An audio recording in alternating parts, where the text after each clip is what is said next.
on the air is off the light. We all set? Okay. All right, good evening, ladies and gentlemen, and welcome to the March 15th, 2022 meeting of the Orangetown Plan and Zoning Commission. I am Commissioner Ozzie Parenti. We're a little short-handed tonight. We're missing Commissioners Smith and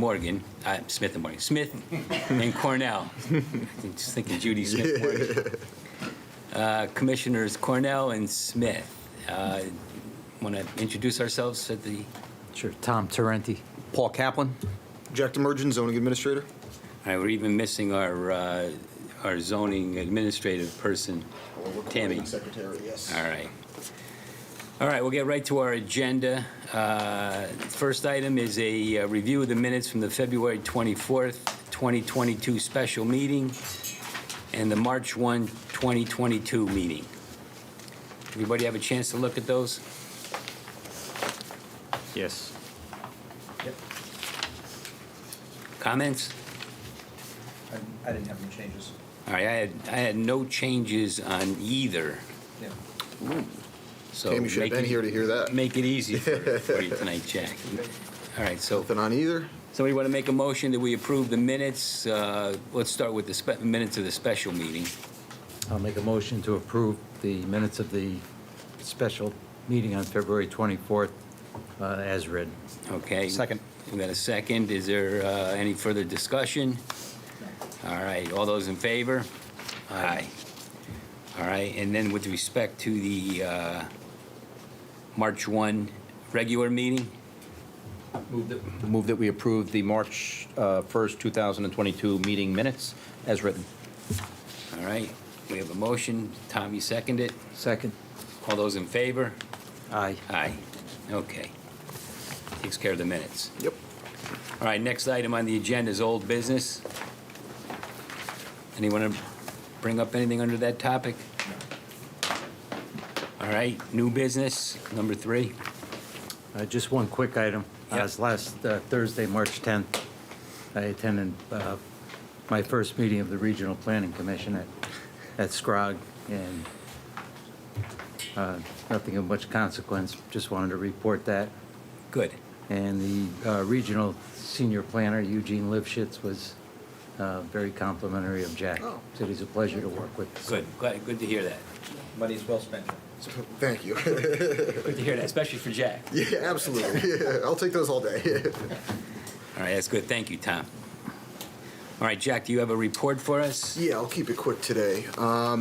First is on our affordable housing plan. I think last week I had sent out a information sheet that went over a series of strategies to help municipalities expand their housing, or to get the Regional Planning Authority a better idea of how we feel we should be expanding our housing portfolio and what strategies we feel best would suit Orange. I'm not sure if everybody had a chance to look at that. Like I said, it just goes over a series of different categories of strategies that might work for us, might not. Again, just to give them an idea of what we're going to do at our March 22nd meeting, which is not for everybody. It's in the middle of the day, so that's something I'll attend. Just wanted to make sure everybody was comfortable with me filling that out, and kind of letting them know what would work best for us as a municipality, what wouldn't. And there's a third option for, we just need more information and maybe something we could go over at the meeting. Wasn't there something you asked for some input from us Yeah. for March 18th, right? Exactly. And this is I that. read it quickly. Yeah, this is that document where, again, it just gives us a grid of different strategies and a kind of a small breakdown of each strategy. All right. And then we can, if it's something that, maybe we could discuss now, or something that you're comfortable with me filling out, or, because they were looking for it by the 18th. Yeah, I mean, I'm comfortable with you filling it out. I mean, I'll try between now and Yeah, if Friday. anybody has any, I won't submit it until the 18th, so if anybody has any input, more than happy to hear it. You all got that email, right? Yeah. Yes. All right. I will try to get you something. Sure, yeah. And again, I don't think it's not anything set in stone. It's just to give them an idea of what we think would work best based on our, experiences in Orange. Okay. So we have that, and Tom actually touched on it when he sent us all an email for that first Regional Planning Authority meeting. Just a general reminder that as of next year, all members of land use commissions are going to have 4 hours mandatory of training. So just wanted to remind everybody of that so they could really start to look forward to it. All right, But other than that, I am all set. okay. All right, then we'll move on to our fifth item on the agenda, which is a modification of site plan approval submitted by Gyroscope Development Group LLC. This is for 329 Smith Farm Road and adjoining properties. The original approval was given on September 1, 2020, and the applicant is here tonight, I believe, prepared to tell us about the modification.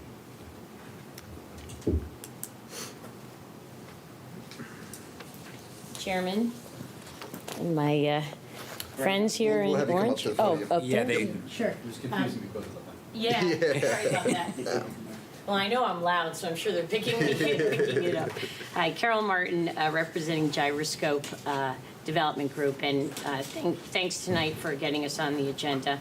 And want to just acknowledge the hard work of the existing staff that were able to review it in a pretty timely fashion. So really appreciate everybody tonight for being so helpful. And with that said, I have both Brian Baker with Civil One and Bill Kenny, who's the landscape architect and our inland wetlands consultant here tonight. But what I did want to explain to you is, these modifications obviously are to try to, accommodate one of the seller's requests. And we would obviously like to build the affordable housing in town because we all in this room know Orange needs more of it. And with that, I'm going to let the experts explain the minor revisions that we have made. Thank you. Thank you.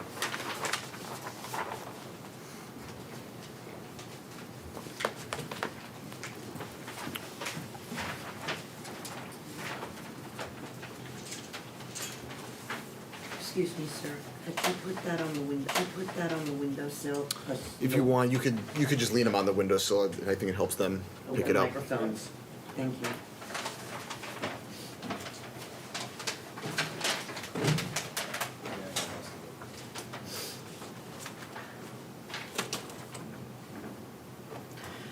For the record, Brian Baker with Civil One, licensed engineer in the state of Connecticut.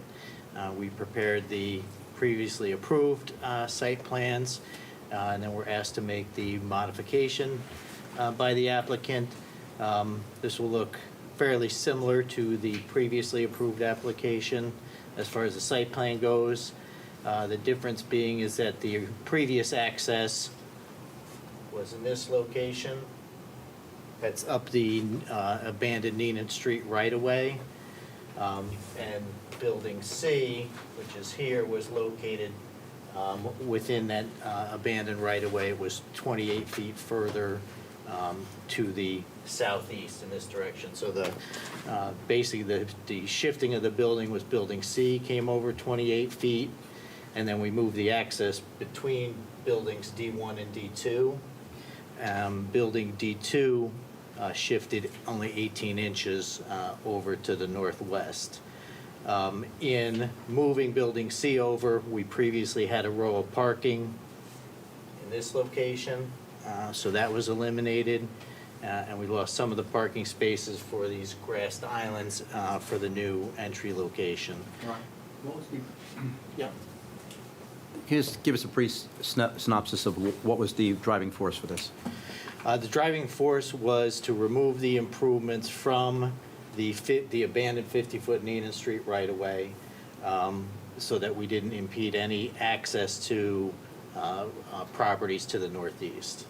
There was previously, my understanding was an agreement with properties to the northeast, which we were going to be using that right-of-way and putting that building there.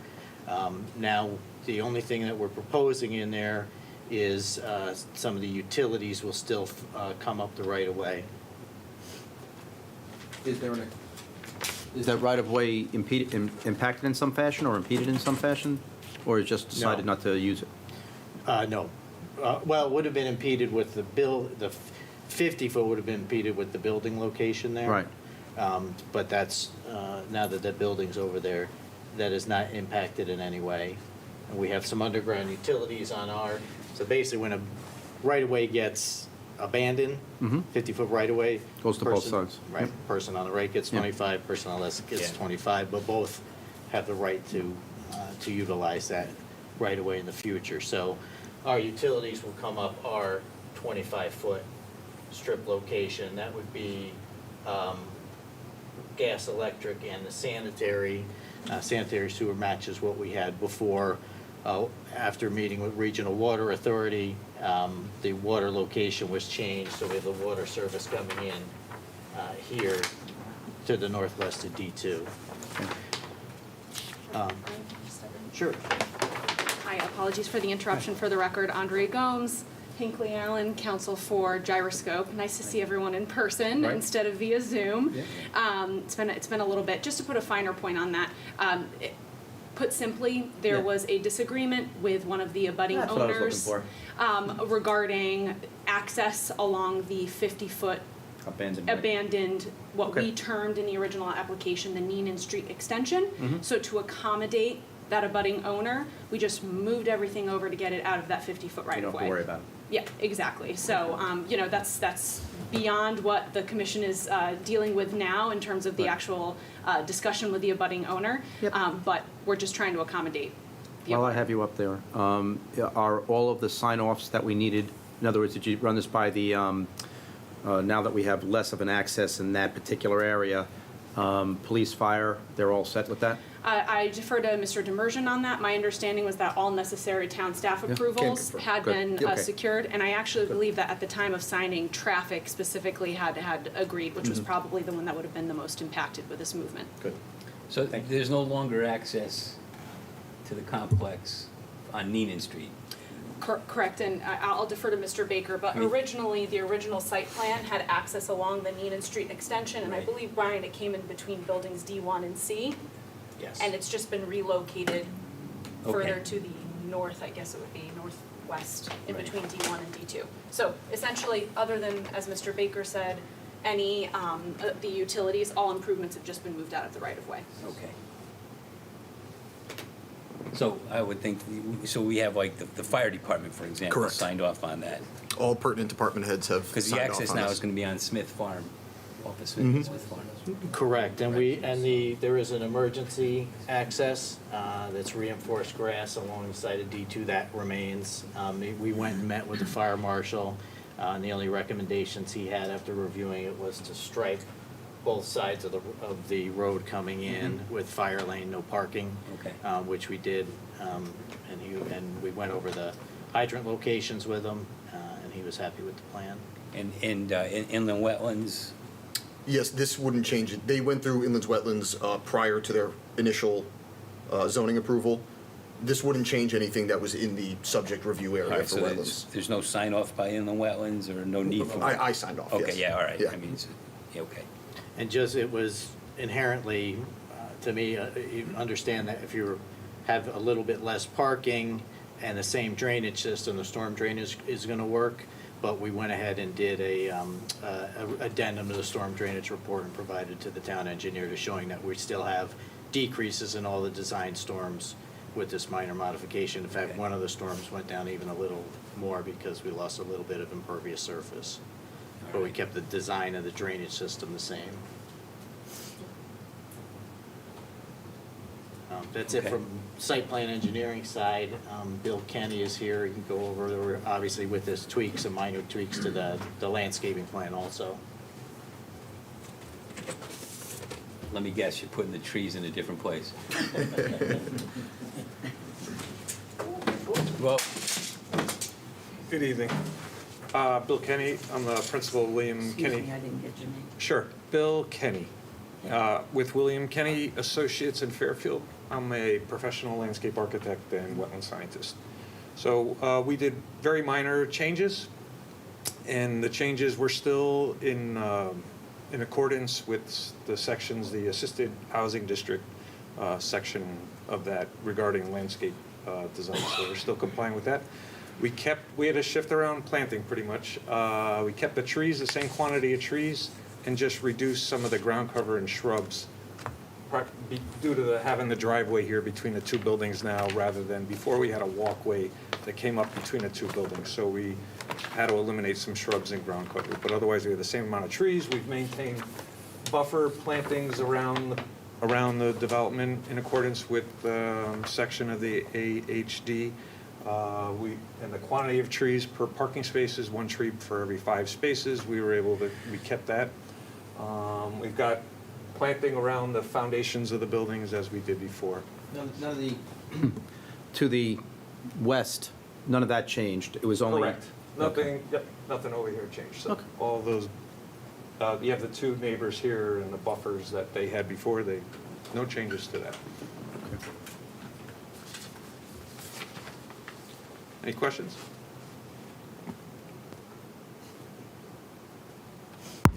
The green light went off. Should we turn them on then? Yeah, you have to start all over again. I've had that.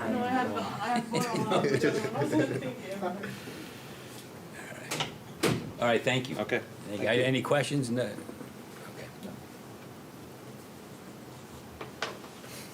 Jack, I assume it meets the park, even though they lost some parking, they meet the Does requirements? meet the standards outlined, yes. It's on the site plan that included Second a page. chart. Your little, Well, you stole my thunder, Mr. Chairman. I was just about to confirm, again, for the record, Andre Gomes, counsel for Gyroscope. Just to put a finer point on it, again, we are still, with these minor modifications, in full compliance with the underlying zone, the assisted housing district. Nothing's changed, and I understand that Mr. Demersion's in accord with that. Thank you. Okay, thank you. Actually, with that, Susan, do you want to just come up and just touch briefly, just so it's, the commission understands the removal of the window? Sure. Guess I didn't pick up on that. See the window.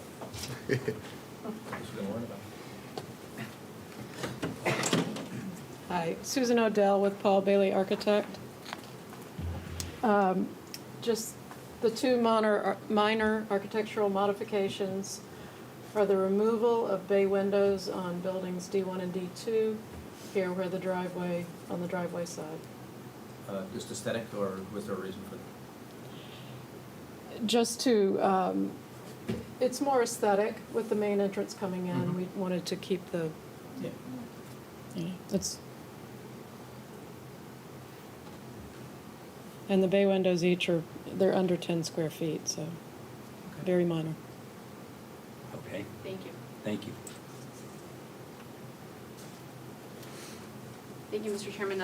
That's all we had. All right. It's a Pretty straightforward. pretty straightforward, Yeah. and better to have Susan talk about architecture than me, so. Okay, good, thank you. Thank you very much. All right, thank you. All right. Well, this is not a public hearing, where it's open to the public for comment, so I won't ask for any Correct. further comment, but just a site plan, modification of a site plan.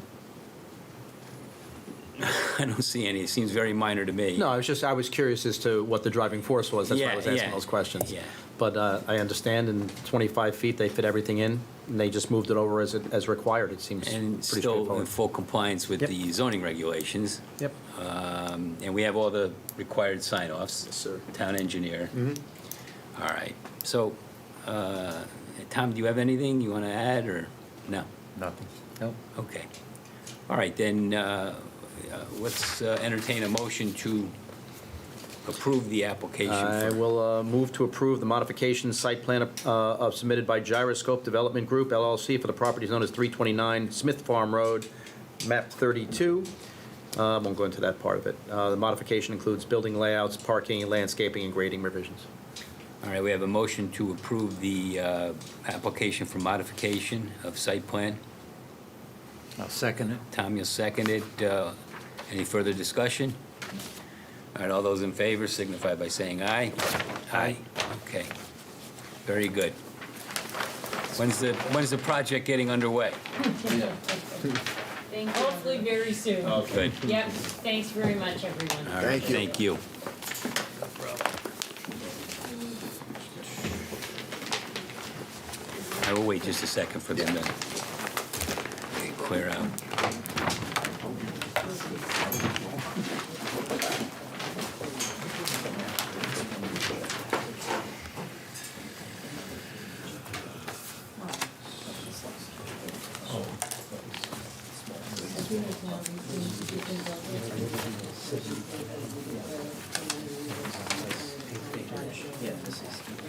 All right, we're on our public hearing now, Robin.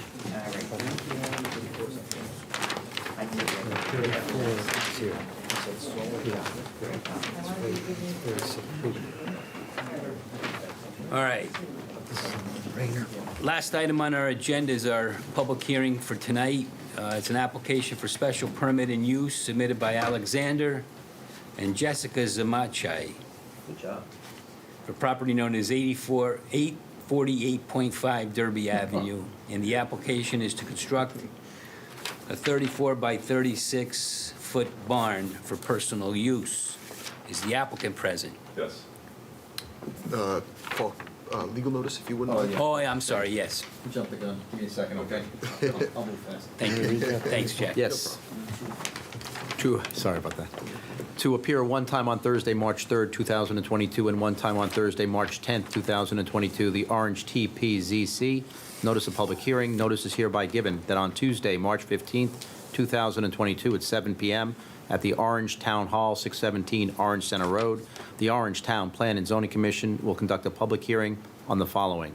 The application for a special permit and use submitted by Alexander and Jessica, oh boy, what did you say? Zamachai? Zamachai. Okay. How we do? It's close. Okay. For property known as I'd have been better if I could see better. 848.5 Derby Avenue to construct a 34-foot by 36-foot barn for personal use. A copy of this notice has been filed with the Orange Town Clerk. Additional information is on file in the Orange Zoning Department, dated in Orange, Connecticut, the second day of March 2022. Very good, thank you, Paul. All right, Now, the applicant, Now we're ready.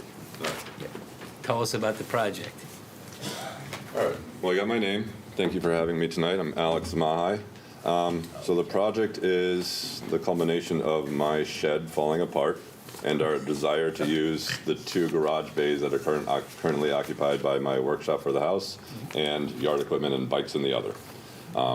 That's pretty much sums it up. And I do want a little extra space because I have old tools from my grandfather that I would like to refurbish and get back into working order. So for all those things, that's why I would like to build a barn. Alex, on the sheet that you, the map that you submitted, Yes. where are the other houses here? How far are they away? Nowhere close. It's Okay. all backyards that butt up. I'll pull up the map and hold it up. I don't have those boards with clips. Yeah. But, so this is Route 34 down here. We don't actually connect. We use the neighbor's driveway. We have a right-of-way there. This parcel back here Yep. is an empty 3 acres.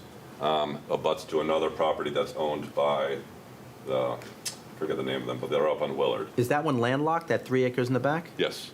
Okay. It's owned by the same family that owns another parcel that has the apple orchard. Uh-huh. But I talked to a realtor in hopes of purchasing it at one point. Right. And she said it was converted to farmland, this 3 acres. Yes, I don't have to pay taxes. Okay. These parcels here, it's all backyards that come up, that butt up to my property there. All the houses are on Willard, probably 300 to 500 feet away from my property. And on this side, they're all on Opequon, and they have to come up a hill in order to, I can't even see the houses from my property. We're talking about hundreds of feet away from your property lines even. Yes, And your expectation is that your neighbors won't even really see this barn. yes. In the summer, I can't even see their houses because of the trees. All right. And I don't personally know them because I don't have access to their houses. There's no sidewalk, so. All right. No far as- water, I'm sorry. Good. As far as aesthetics, Alexander, it looks like you're contemplating asphalt shingles Yes. and some kind of barn board siding, Yeah, it's, I believe they call it the shiplap siding. shiplap. Yep. No water, septic, or anything like that's going toward it? Nope. Okay, good. No, and it's being built by, well, Country Carpenters up in Hebron is doing all the mill work, and they're going to be putting up the main structure, and then myself and a friend who's a carpenter will be constructing the rest of it. So It's going to be like a post and beam. It is a post and beam, yeah. What's the, would it be painted? Yeah, I want a red barn, so I'd like to paint it red. Amen, we need a red barn in town. Yeah. All right. Any other questions? I thought you started to ask Paul if, you know, there was going to be electricity or... Yeah, he testified. There's no water or sewer. There should be electric in there. Yes, there will be electrical. Yeah. All right. Yep, but no water Okay. or anything else.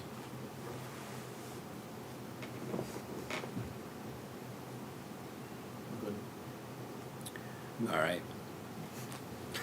Doesn't look like there's a, I call for comment from the public, but that's, would be fruitless.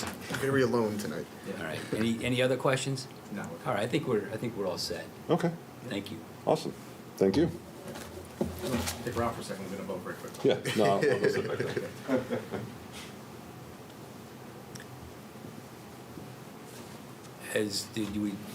Do we don't have any sign-offs on this? No, so just for this, he'll have to come back with a certificate of zoning compliance, which is what the department heads will be signing off All on. right, okay. All right, so do we need any more information, or can we close the public hearing? Can I maybe make one note quickly? I did talk to, sorry. Yep, Thank we you. just gotta get it on the record. Yeah, understood. No, when I came in first to talk to Jack, I did stop by the health department with the original plans and show them where it was gonna be.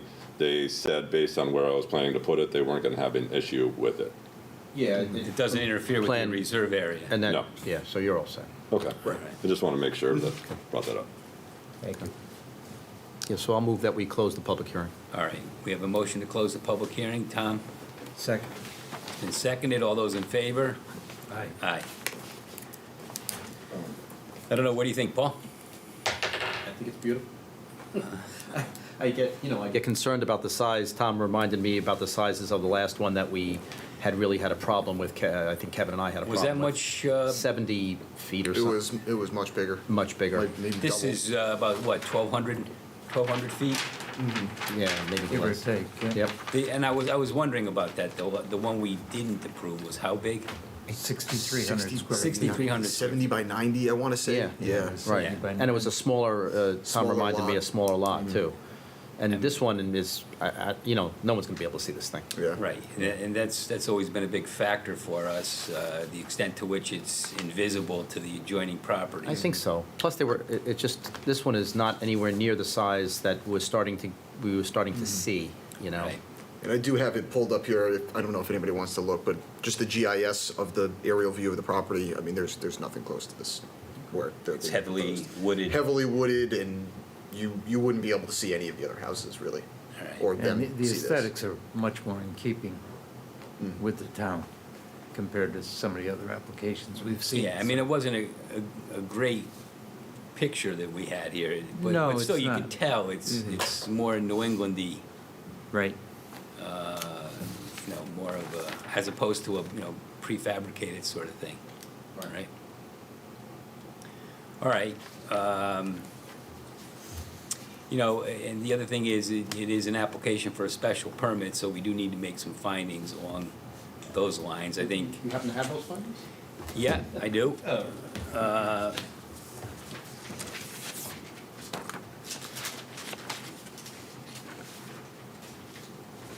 It's 383, what's the citation? 383, 131. And the, general conditions are under 136, so, what we're talking about is the size and the intensity of the proposed use, the size of the lot on which it's located.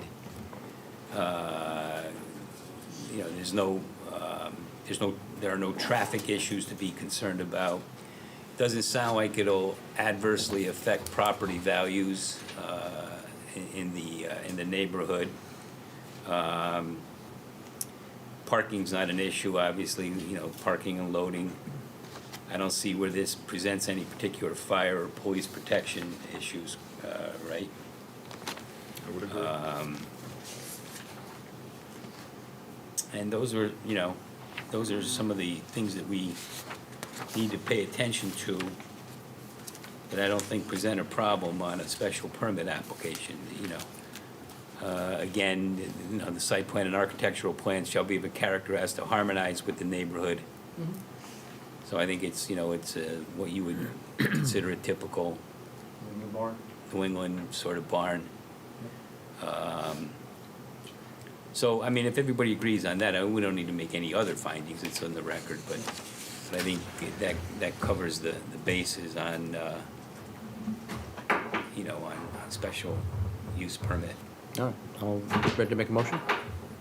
I'll move that we approve the application for special permit and use submitted by Alexander and Jessica Zamash. What was it? Zamahai. Zamahai. For the property known as 848 and a half Derby Avenue to construct a 34-foot by 36-foot barn for personal use. It complies with all the requirements and general considerations in 383-136. It's in harmony with really a New England barn in that area. It's going to have no effect on anybody.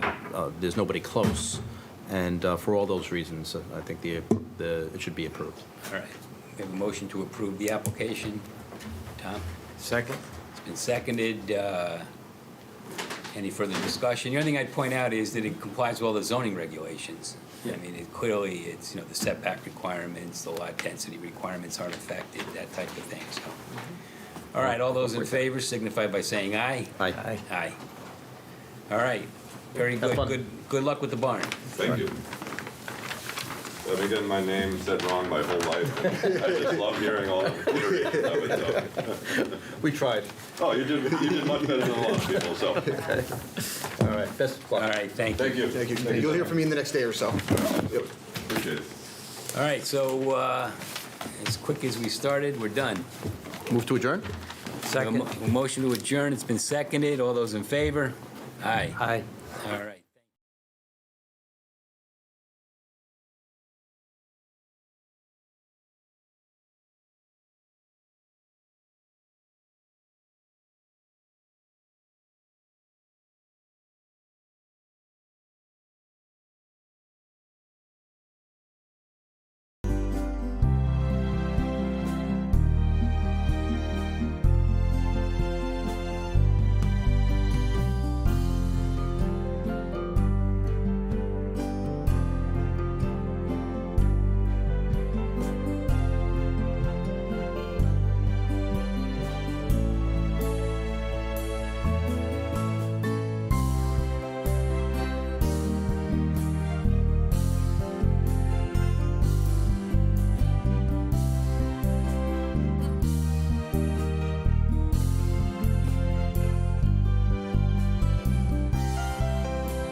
All right, good evening, everyone. Welcome to the Orange, Connecticut Zoning Board of Appeals meeting for March 7th, 2022.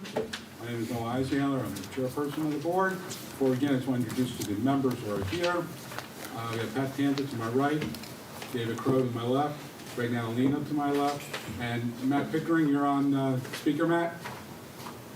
That's correct. Thanks, Noah. Okay. In addition, we have Bonnie Sayat, recorder, and Tammy Trantello are filling in for Debbie.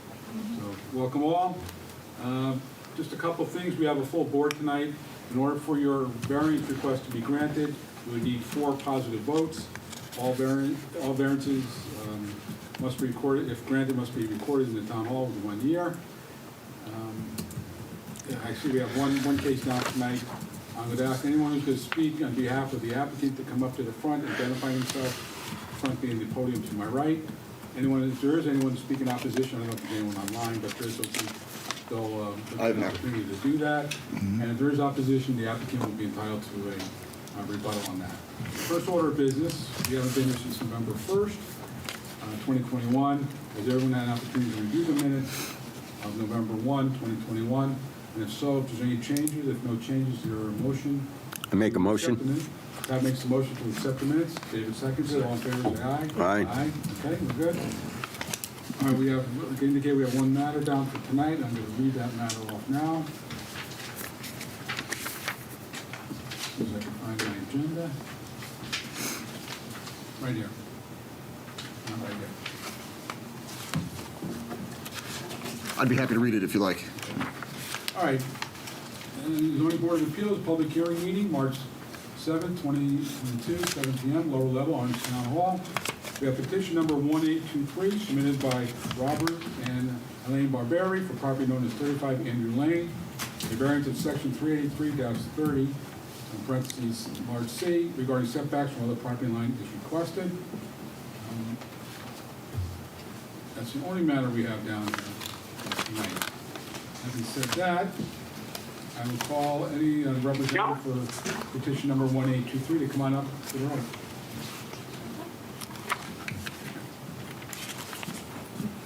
Here? Yep. Bringing the child is very effective. We have one at the Cub Scout meeting at High Plains, and we have one at dance. So we had to arrange. It's counting. All of our alternative arrangement is. But you didn't bring any donuts. My name is Robert Barberi. It's my wife Eliane Barberi and her daughter Teresa.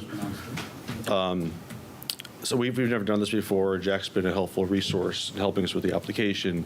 So I don't know exactly how this works right now, except I can give you a short, quick idea of what we're trying to do, which is put a shed/pool house into our property. We've been there for 10 years coming up this summer. And we've always been kind of, had an eye towards some landscape changes. We hired a landscape architect back in, I want to say 2016, 2017 to help us kind of, further beautify the property and, some changes that just made sense with the whole overall landscape and would help us. There's a pre-existing pool that's been there for a number of years. And we don't have anything, it's just kind of bare bones around the pool. The pool's right in the middle of the yard. It's really kind of that whole side yard is really open to the road, and there's just no privacy from the street.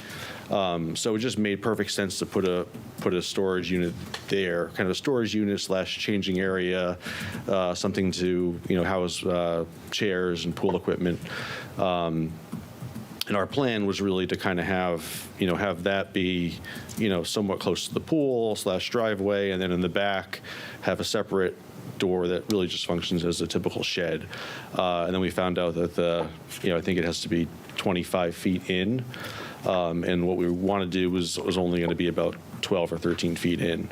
So that's the short of it why we're here. And again, I don't know if I present and then sit down or if I stay here to answer questions. Okay.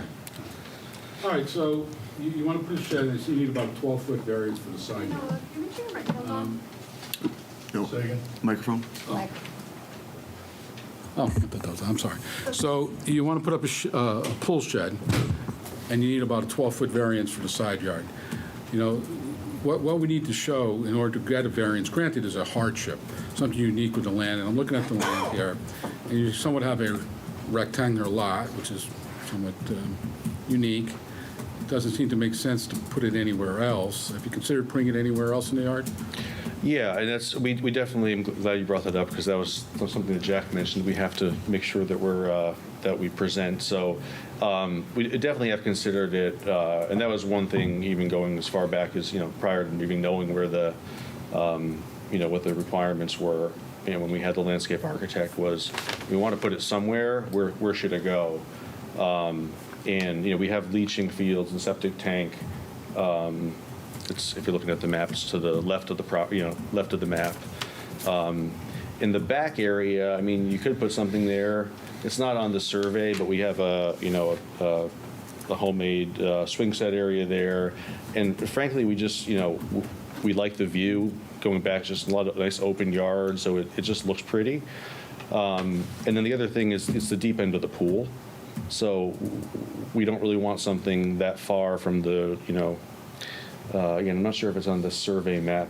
I think it is, but you can see where, you know, the walkway, the driveway kind of ties into where the pool area is, at least the shallow end of the pool, and towards the back is where the deep end is. So we don't really, it wouldn't be nearly as functional, and, you know, just It's a wouldn't look safety as issue nice. at a certain level. Yeah. The main entrance to the pool is in the front area. Yeah, it's in that, yeah. Right, where we would put the shed pool house. So having it in the back kind of would defeat the purpose of having a functional area to put our, you know, pool floats and have the kids go grab their things to go in the pool if they have to go across the whole yard. Okay. All right. Any other questions of the applicant? If I may. Did you consider one thing, just a consideration? Where you have the patio, if you slid that shed down, that it was parallel with that line, you would meet the requirement of 25 feet. And yet it's still far enough back that you can see, you know, through the yard, the deep end, and it would probably, for a changing area, be closer to the ground, the in-ground pool. So, and this way here, you wouldn't have to come for a variance. Yes, we did consider that, and actually our surveyor pointed that out and said you could just put it here. There are a couple trees there, which are not on the survey, and I had asked him if he could put the trees, and he said it wouldn't be typical. You typically don't put trees there, so I mean, it's obviously not a big deal. You could knock the trees down, open the fence, but it just it doesn't. Maybe it's one of those things you have to see it, but we didn't think that would look nice. And I guess our landscape architect didn't either. It would also just be some of the copy of the map. I have a different copy here. It would be, oh, thank you.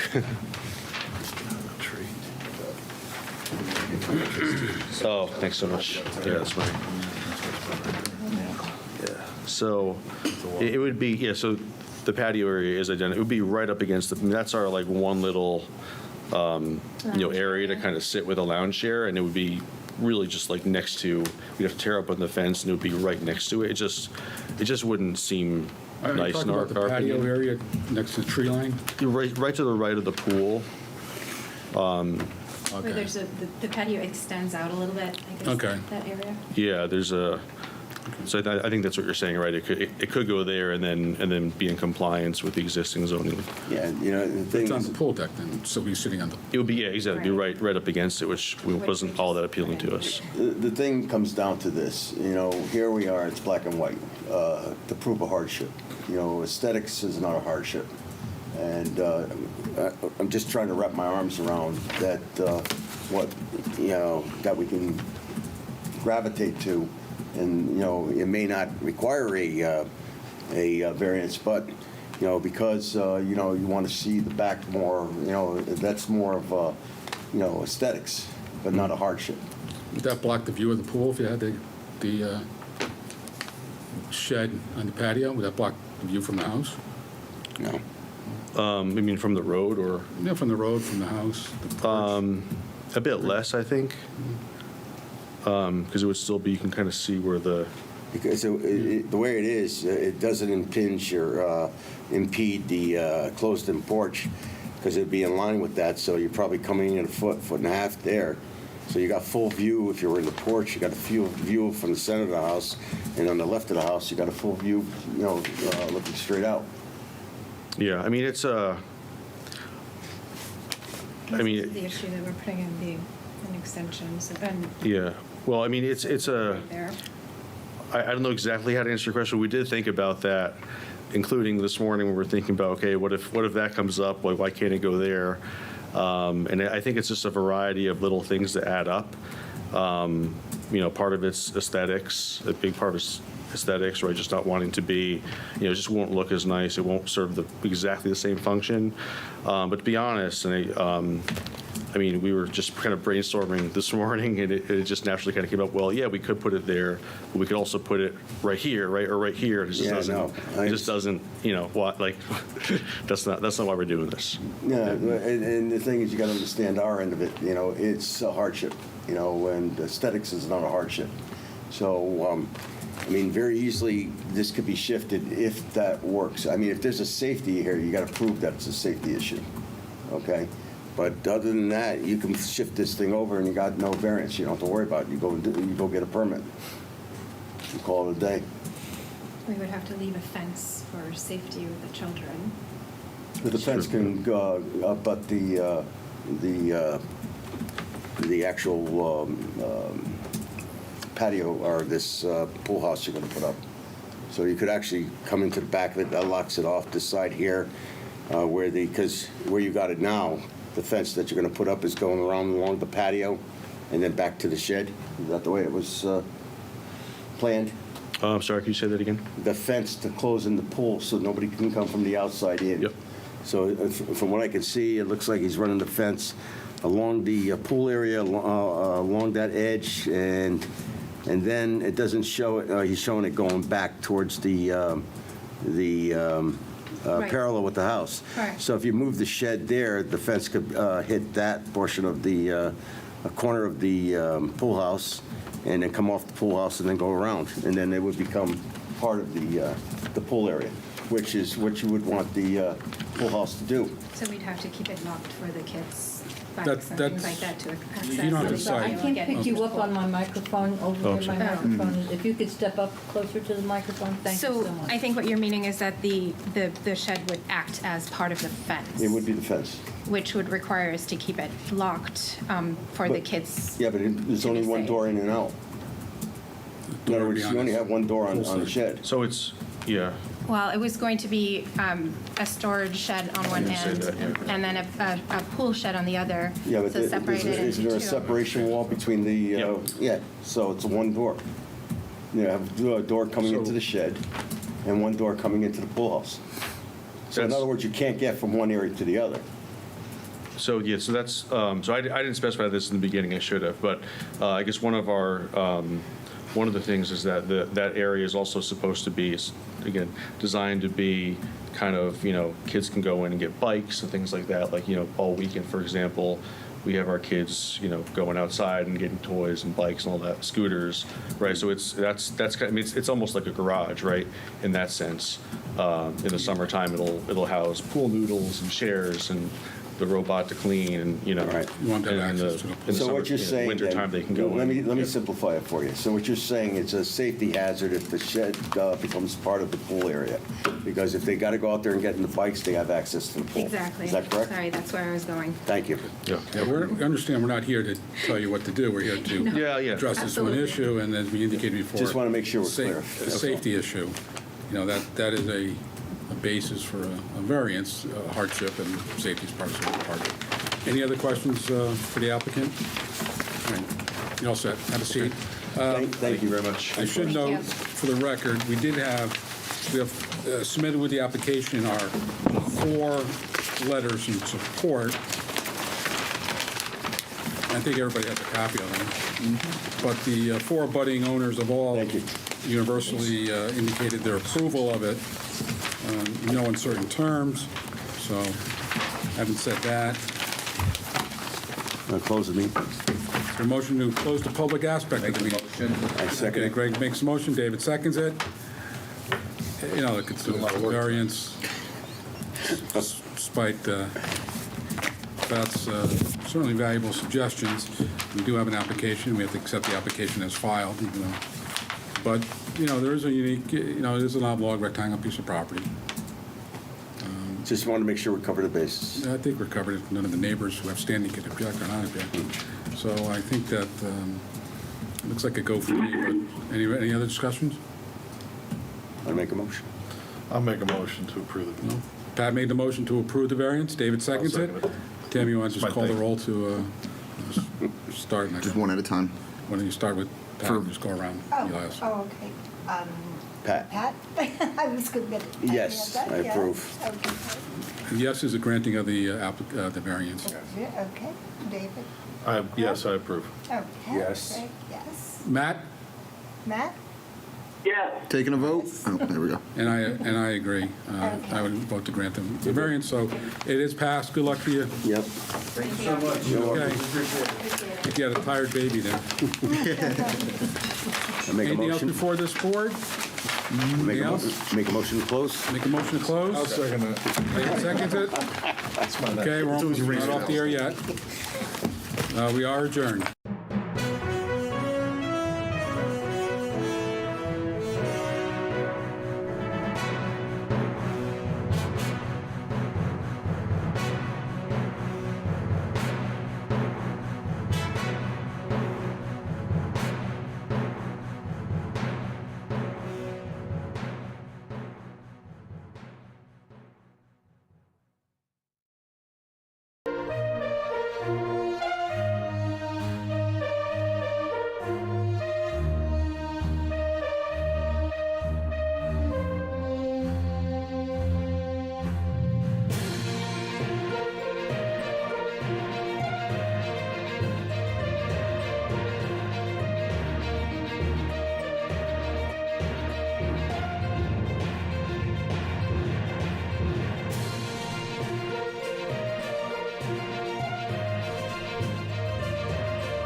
All right, good evening, ladies and gentlemen. Welcome to the March 1, 2022 meeting of the Orange Town Plan and Zoning Commission.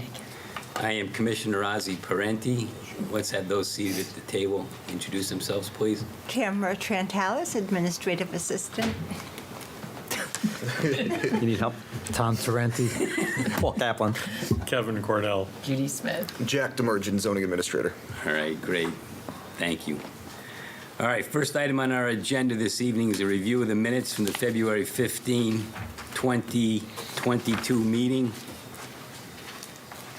I was not present for that meeting, so I'll have no comment on the minutes. And we will review the minutes from that special meeting that we had last week at the next meeting.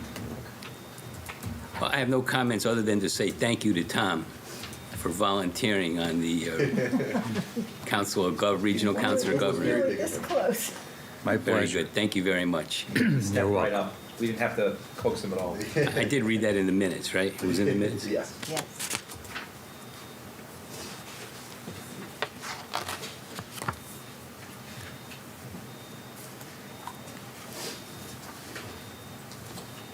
On page 3, Tammy? Yes. No, I'm not sure what paragraph you'd call that, but the one beginning with Mr. Ott. Yes. On the third line, I think you want consultation to be compliance. Review it. Oh. Compliance. Yes, thank you. That's all I have.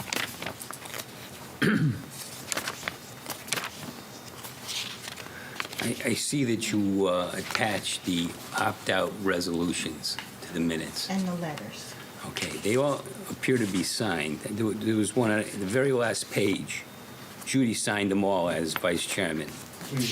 Doesn't look like she signed the last page. We did get the Got that done? Yeah, we did. All right, I just thought I'd mention that. Yeah. All right. All right, any comments? All right, someone prepared to move that we accept the minutes? So moved. All right, we have a motion to accept the minutes from the February 15th meeting. Do we have a second? It's been seconded. All those in favor signify by saying aye. Aye. And I abstain. All right. Does anybody have anything they'd like to bring up under the topic of old business?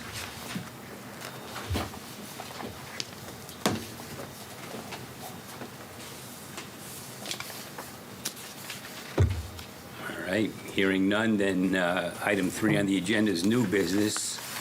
I did have one item that I wanted to bring up, which Ozzie and I were able to briefly discuss earlier today. I've been getting a good amount of calls regarding, sorry, Chris, regarding the electric vehicle charging stations being put in at, existing properties. I didn't know how we felt moving forward on that. A lot of them, because you're not reducing any parking, you're just putting the charging station there.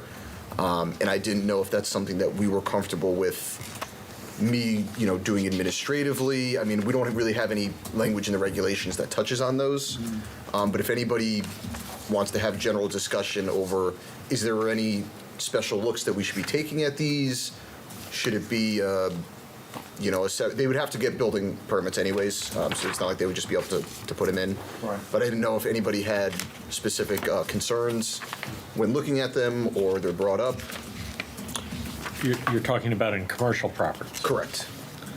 And you're talking about putting a freestanding pylon charging station Right. into an existing space with no loss of space? With no loss of space, right. I'd rather safe than sorry, which is why I brought it up. I mean, I mean, sometimes we see the charging stations on a site plan approval, as part of a site plan approval. I think we had that on the Milestones, the corner of Yeah, I Lambert think there's a and, couple places. I know Trader Right. Joe's has already put in one or two. And we know that I don't know if it's Cumberland's but we had a presentation, I forget, a couple of years ago where we know it's coming. It's going to expand the size of the footprints of those types of establishments because it takes 15 or 20 minutes to charge the vehicle, and they're going to, I mean, but I don't think it's going to change the parking at all. Yeah. Right, you're not losing spaces. No, I mean, from a public safety issue, that, you know, it's just a live electrical feed, so you probably want to have a bollard on them. With a finger, no, you know. Insert finger here.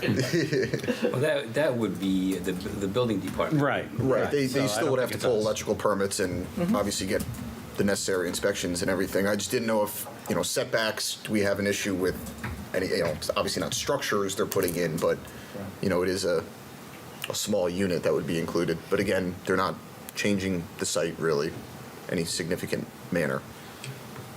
I don't see any issue with it. Okay. I mean, I don't see any reason why it needs to be brought to the commission when That sounds good to me. Thank you, everyone. All right, anything else under new business? All right.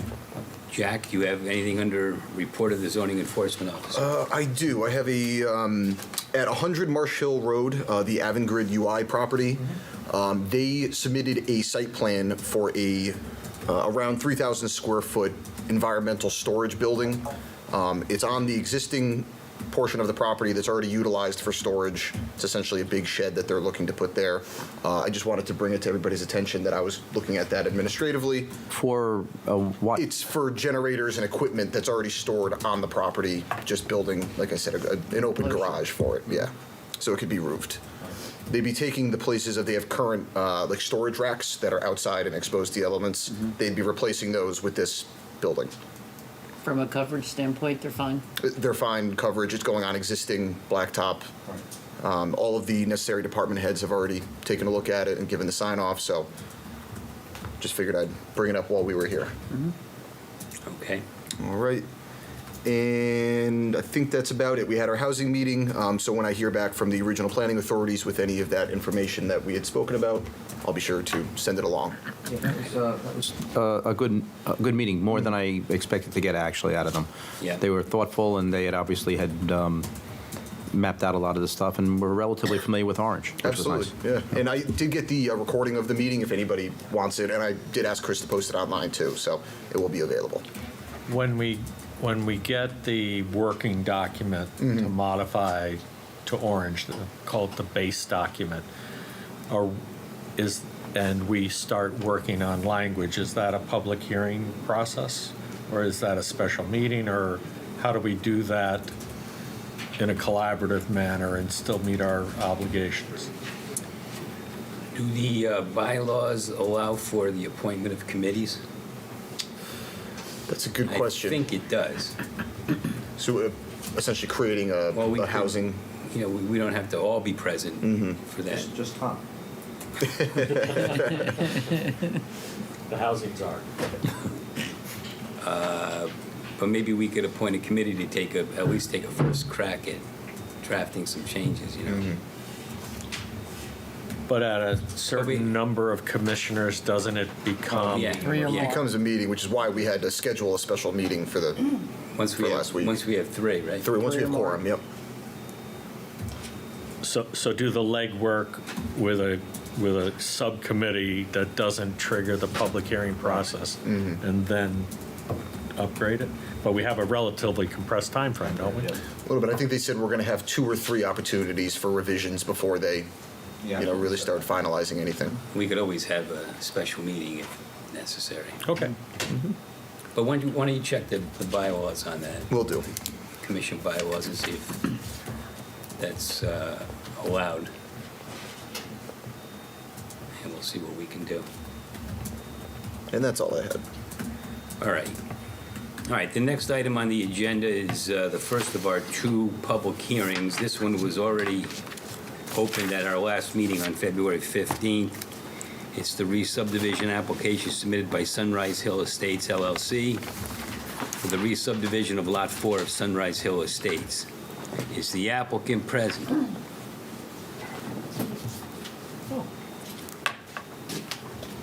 Yes, good evening.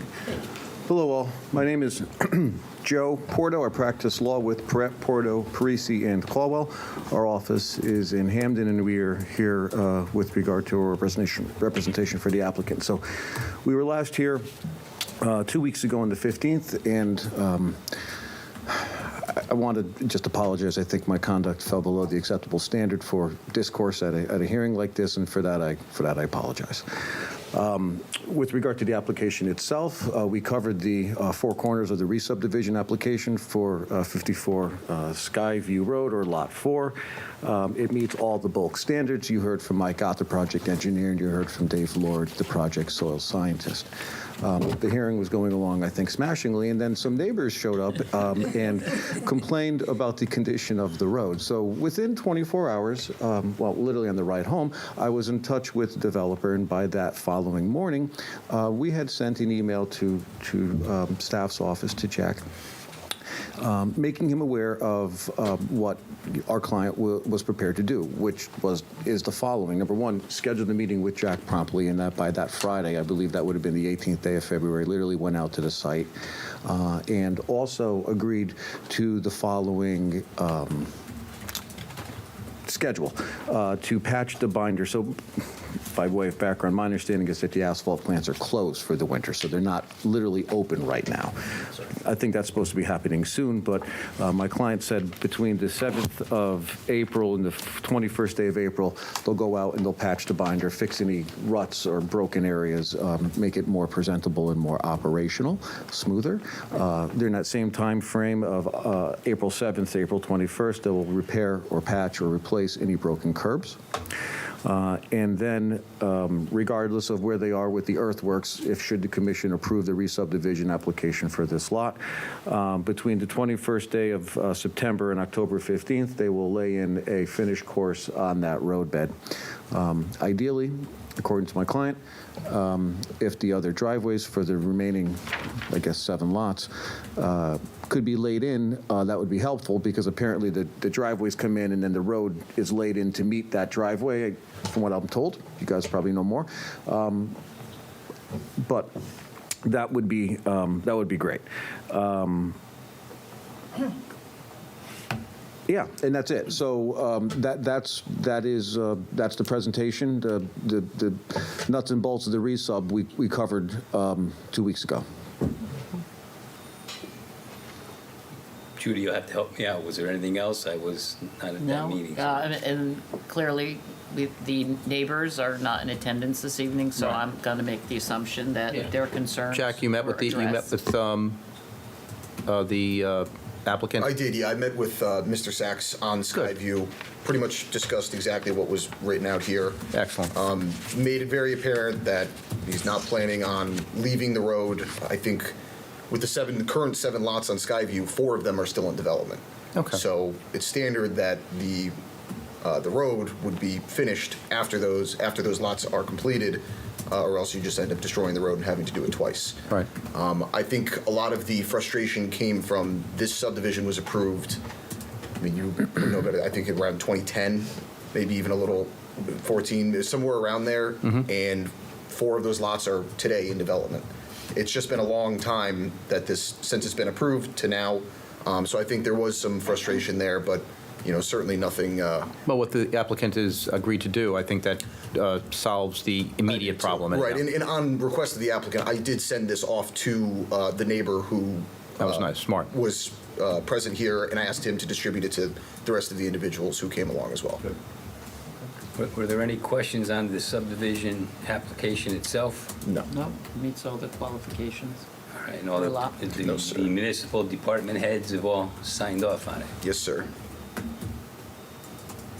I'll move that. You're looking for a motion?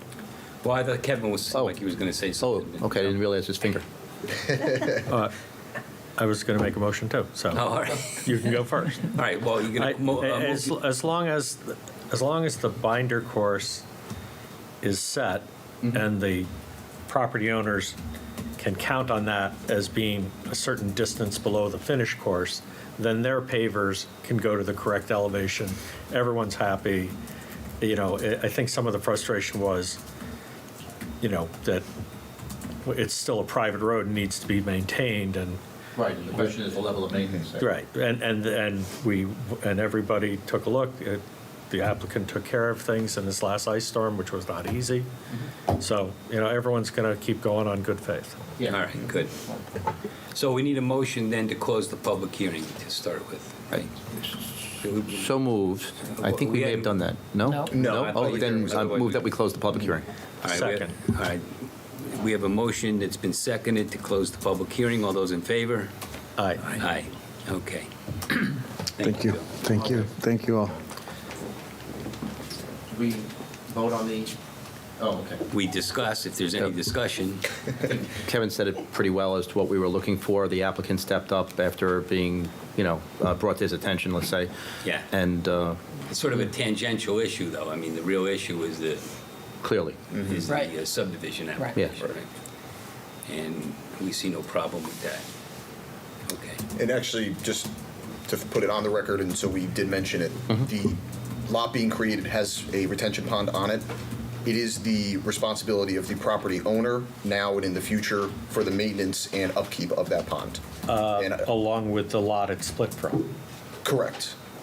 And I'll be sending out to the developer and, in the owner if it does sell, I'm assuming at some point. We have a nice checklist of responsibilities of the property owner to keep a detention pond healthy and operating as it should be. Okay. But just to throw that out there. All right. All right, then, is someone prepared to move that we approve the application? I'll move that we approve the re-subdivision application submitted by Sunrise Hill Estates LLC for the re-subdivision of lot number 4 of Sunrise Hill Estates to create a single-family residential lot from an existing lot comprised of 2.85 acres in the residential zone. Do we have a second? Second. Seconded by Commissioner Cornell. Any further discussion? All right, all those in favor signify by saying aye. Aye. Aye. None opposed. All right, very good.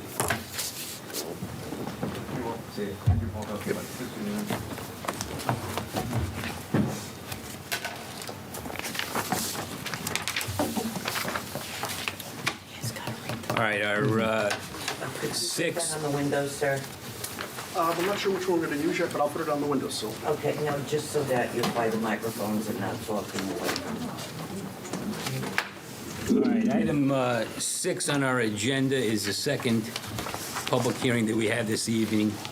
Paul, can we start by having you read the legal notice for us?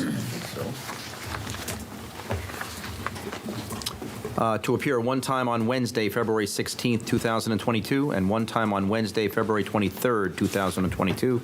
The Orange TPZC, notice of public hearing. Notice is hereby given on Tuesday, March 1st, 2022, at 7 p.m. at the Orange Town Hall, 617 Orange Center Road. The Orange Town Plan and Zoning Commission will conduct a public hearing on the following. A site plan application submitted by DGA LLC for the property known as 321 Boston Post Road, to use a portion of the existing parking lots to construct a patio for the outdoor dining. An application for special permit and use has been submitted in conjunction with this application for Section 383-143.4 and 383-175B as in boy. Copy of this notice has been filed with the Orange Town Clerk. Additional information is on file in the Orange Zoning Department, dated in Orange, Connecticut, this 15th day of February 2022. Respectfully submitted. Thank you, Paul. Okay, the applicant is here. Thank you. Good evening, Mr. Chairman and members of the commission. My name is Joe Kubik, and I'm a lawyer with Harlow, Adams, and Friedman in Milford, Connecticut.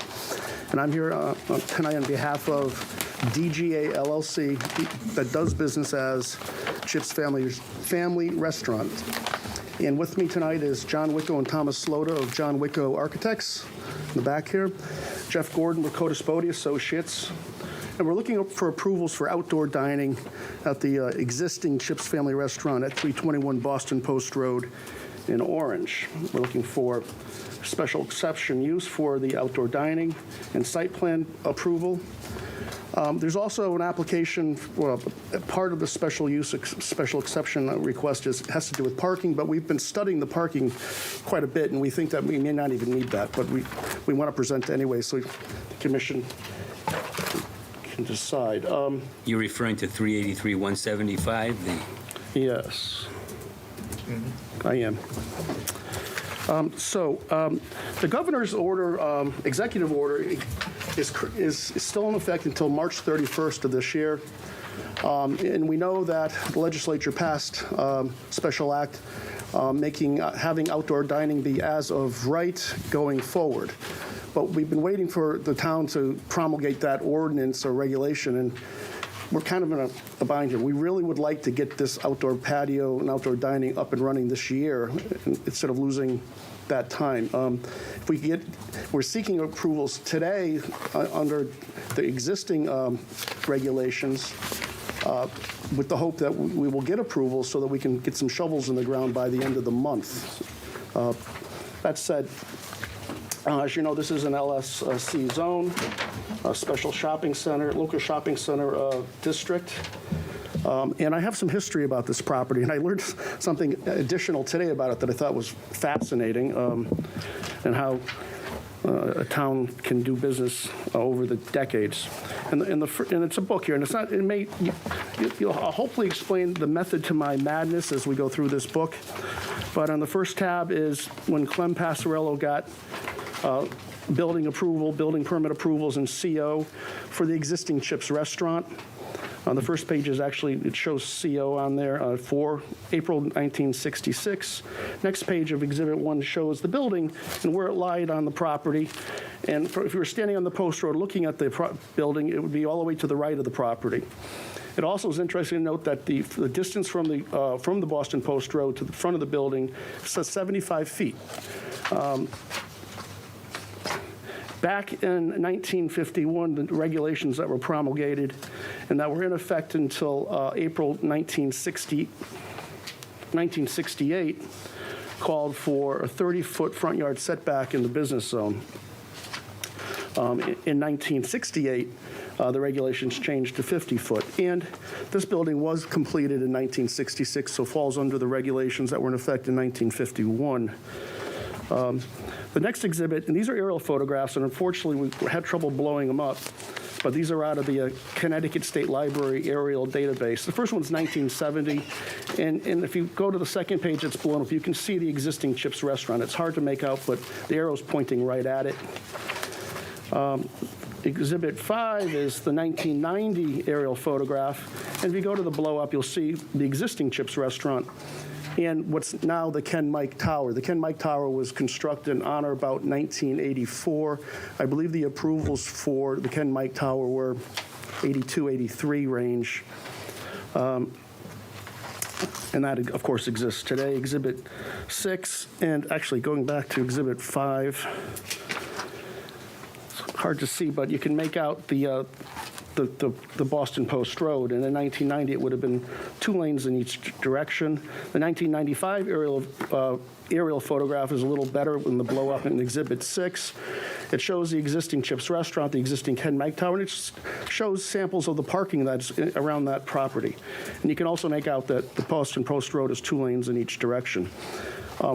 Back in the 60s, I believe it was in the 60s, Boston Post Road was only 1 lane in each direction in most of it, as it is today in places like Madison and Guilford and Westbrook.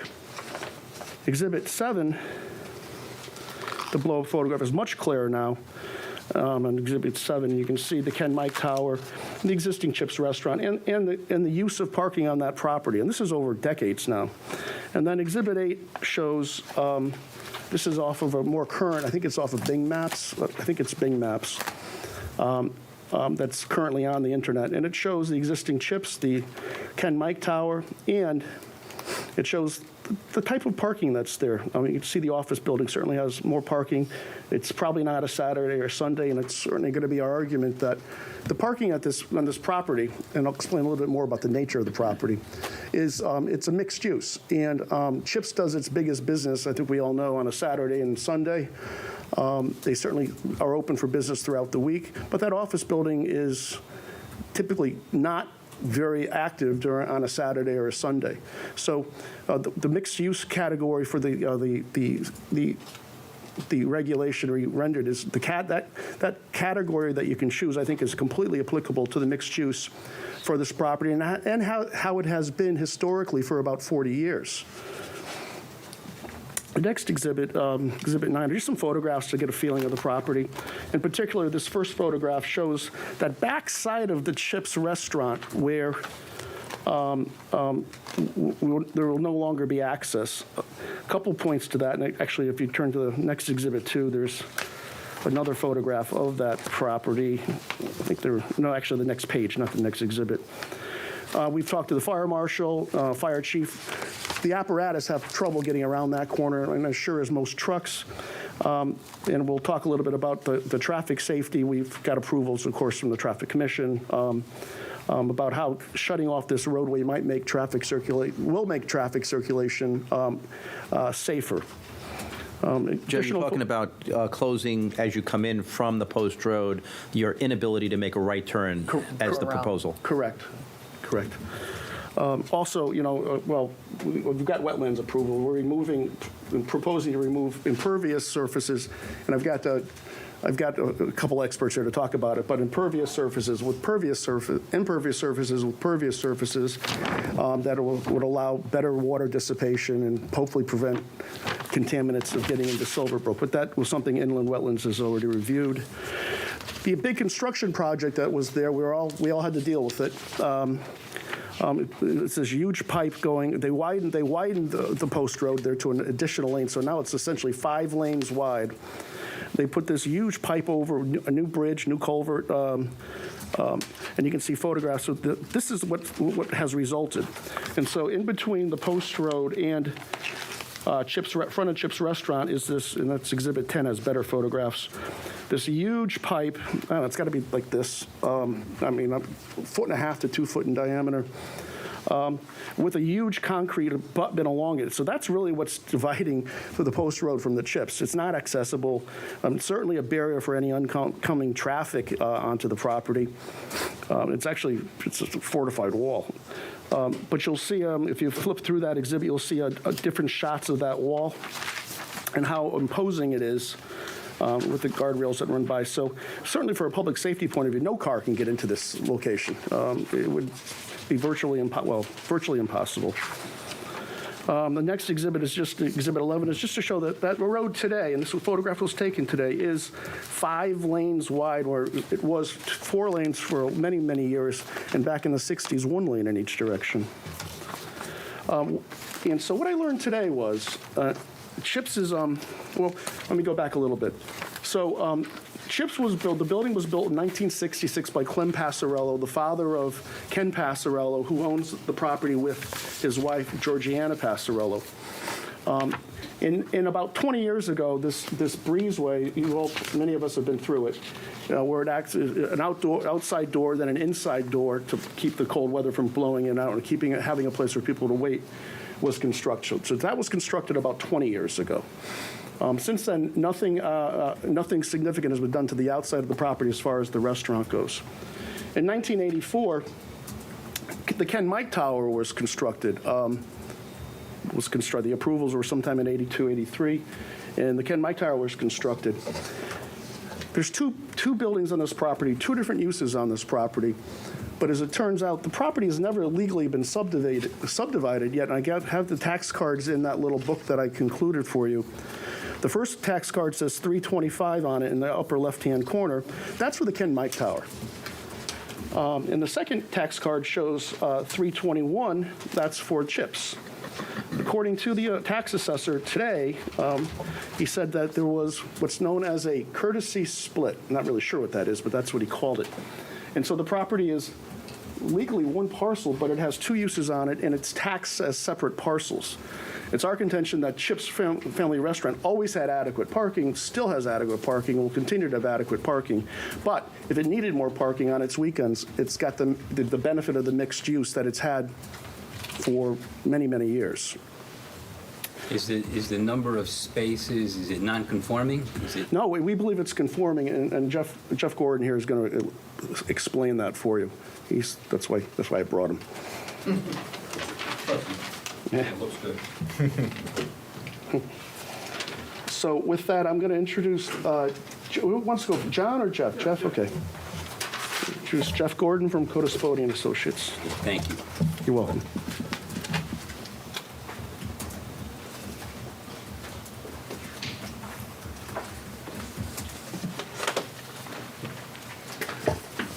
Hello, everybody. Good evening. Good to see everybody. Jeff Gordon from Codispoti and Associates, doing business here in the town of Orange. As I went through this, I was a little surprised too, as Attorney Kubik brought out. If you go onto the town's GIS map and you click on that parcel, it comes across as Ken Mike LLC is 1.6 acres. That's the whole piece. That's the only card that comes up, but as we can see, it's 2.5 acres, the whole piece. So it's probably a title searcher's nightmare, is what I would think if they go. So is it your testimony that it's one parcel, or is it two parcels? Legally, it's one parcel. It has one legal description. But it's being taxed as two separate parcels and being used as two separate parcels, essentially. Depends on who you ask. Yeah, I just had this on a Woodbridge piece. It's a nightmare. Yeah. Well, I couldn't find that other tax card, and I had to go have the tax assessor locate it for me. Right. Why do you ask? What do you? Well, I mean, it could be relevant in terms of parking. If it was Right. two separate pieces, Right. it's different than Yeah. one piece. Yeah, listen, Where they're going. it could have been multiple parcels because I think it's only a 25,000 square foot district. They could have had multiple parcels, but they, But they never. It was never No. A formal subdivision. no, it's kind of like people who try to, in the States, they try to subdivide by probate. They don't bother to go through the process. So if there were to be an application to subdivide in the future, you'd have to demonstrate that each Cross side. easements and all that other stuff there. Yeah, but each side had adequate parking.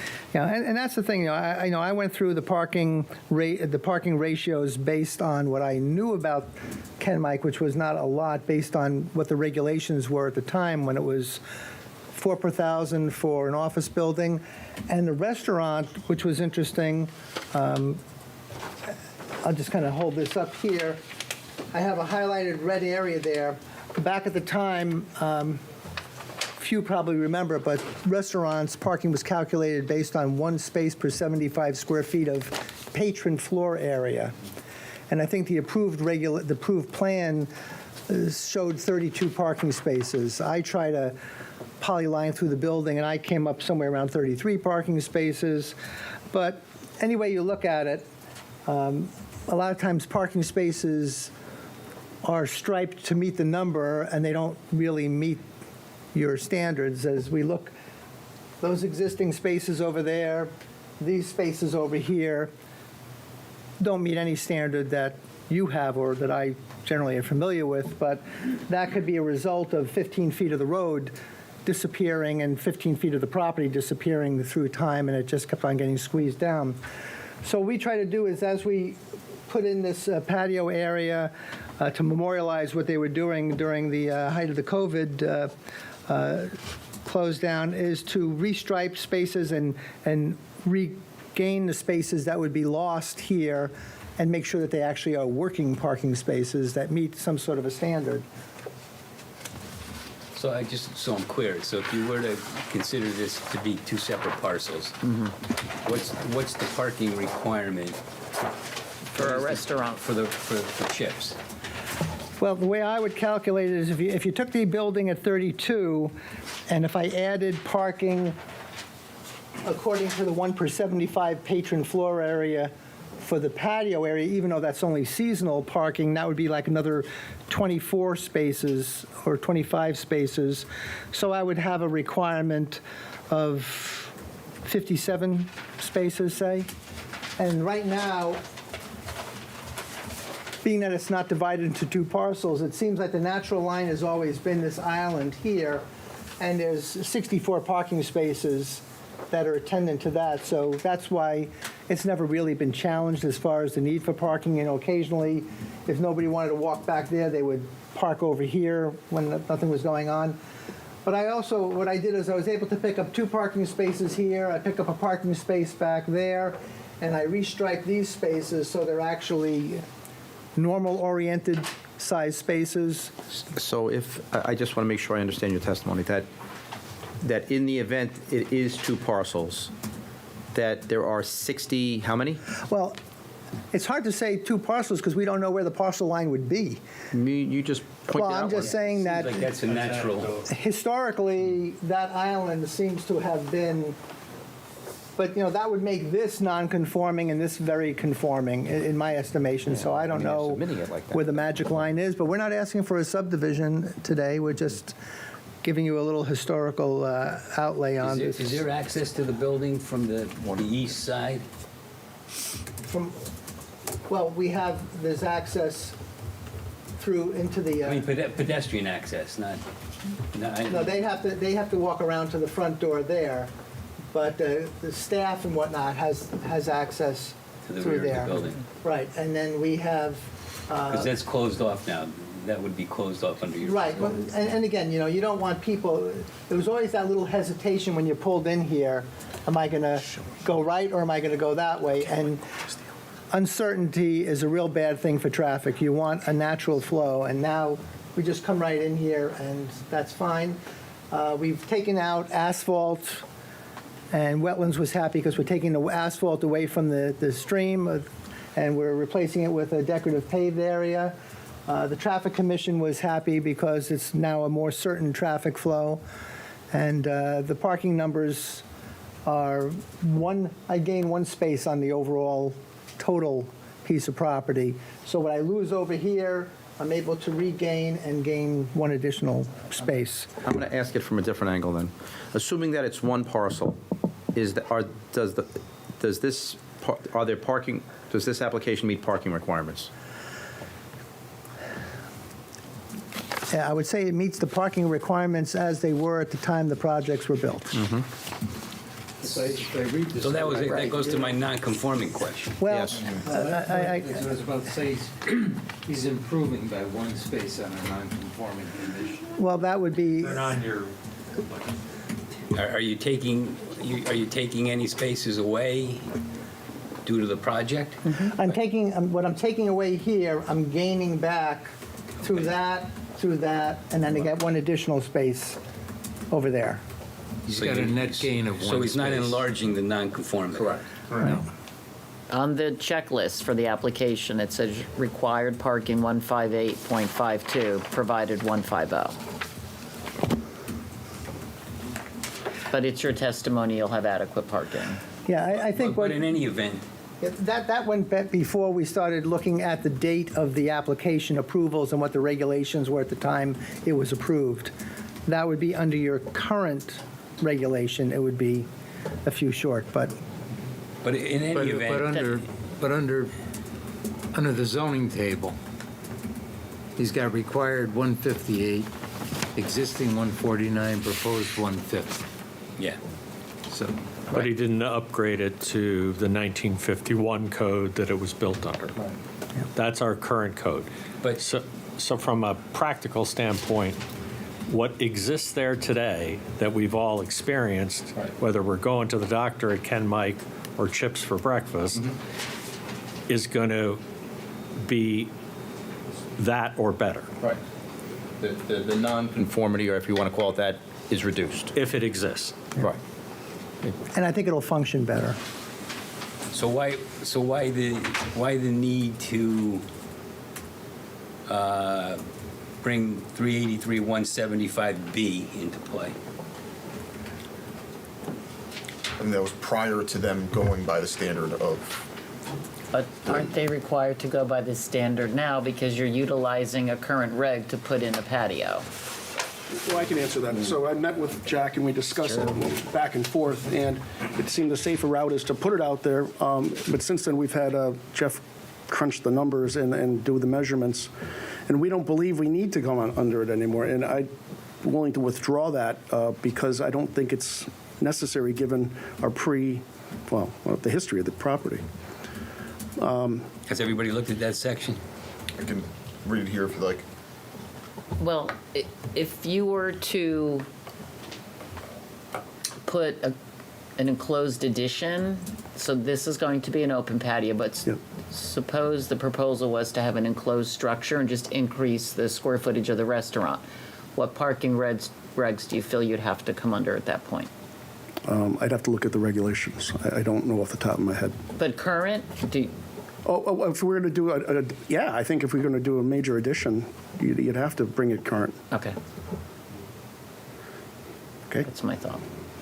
Well, I'm not sure I follow your. No, I see. I think they're maybe utilizing a parking reg from the past to say that they will meet the parking regs. And my point is, I believe they need to meet the current parking regs Yeah. because this is a proposal under a current regulation that allows for outdoor dining. That's all. That was my feeling as well, which is why I suggested this special permit. 175B allows for shared parking between if peak parking demands among users occur at different hours of the day, and this offset results in a lower net parking demand, which is why I suggested this special permit section be requested. And if we look at it that way, it's a minor ask of 7 spaces Right. And from with a an increased traffic pattern flow, removal of some spaces that turn people into squirrels. Absolutely. In it, and cul-de-sac them trying to sneak around the corner of a building where they're more likely to run over a busboy than get where they need to go. As Jeff said, it's a better flow. Better flow, right. And from a practical standpoint, I believe it will work. Yeah. But I'm just saying, we have to follow the current parking regs, and if you need this exception, it seems very practical that you'll get it. So I think we're not withdrawing it, is what I'm saying. I'm not withdrawing it. I would say not. Yeah. It's a strange piece of property, and I think Commissioner Smith says this is the simplest way to field currency. I mean, it's one property owner. Yep. Right? It's one parcel. Yeah. I don't know why it was taxed. It has never been subdivided. It is one parcel. One parcel. The thing that throws you are the 2 tax bills, which have Who no knows business. when that happened? Well, I have gotten that before on mixed-use parcels so that I could send individual tax bills to individual tenants. And that's why they're using the word courtesy. But when courtesies hang around too long, they seem to become something else, but they're really not. Yeah. In Woodbridge, it was brother and sister wanted separate tax bills, one property, there were 2 tax bills, and it makes you nuts, you know? Because you look at it and say, how do they 2 tax bills in one piece of property? Yeah. And then somebody dies and the estate tries to subdivide by probate. But if it ever is subdivided, you know, the subdivision approval would be based dependent on appropriate parking. Right. to the current Or you could do the same thing essentially that we're doing under 175B with cross easements or whatever. Yeah, it becomes a very messy map. Just to simplify my portion here, again, the landscaping that goes with this, the landscape design is basically to highlight the time of year when it's going to be used, with ornamental grasses, hydrangeas, liriope, fragrant planting materials, and then we had some plant materials along the edge of the stream to be in harmony with the riverside there. Excuse me, Jeff, how many people, patrons are you thinking about for the new area? Well, I think John can address that best, because what happens is when they sit out here, they have to lose seats inside for access, so there's a net on that one. Okay. What I see in the application that you have inland wetlands approved. Yes. That was in 2020? That was about a month and a half ago. That was earlier this year. I think there's a typo then in that, in the application, because I thought it said that permit was obtained in 2020.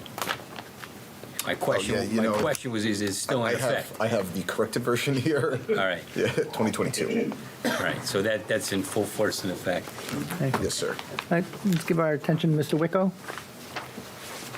Thanks, Jeff. Good evening, John Wicko, architect, 58 Prospect Street in Milford. Just to touch on the building, the existing is remaining as is, with the exception of some seats that are being removed, a total of 4. A net of 4 will be removed to accommodate some new glass that you're able to walk through, those sliding doors. The porch remains as is. We're adding a trellis. Just wanted you to see where the porch is. So that's this here, and then we're adding this trellis, and it's part of the patio, and then there's the open section which has no trellis above it. John, you access the patio, the new patio through only the inside? Yeah, the new patio was through right next to the You can't access reception. it from the parking lot, is what I'm trying to say. Yes, you can. Yeah. There's an outdoor waiting area, Yep.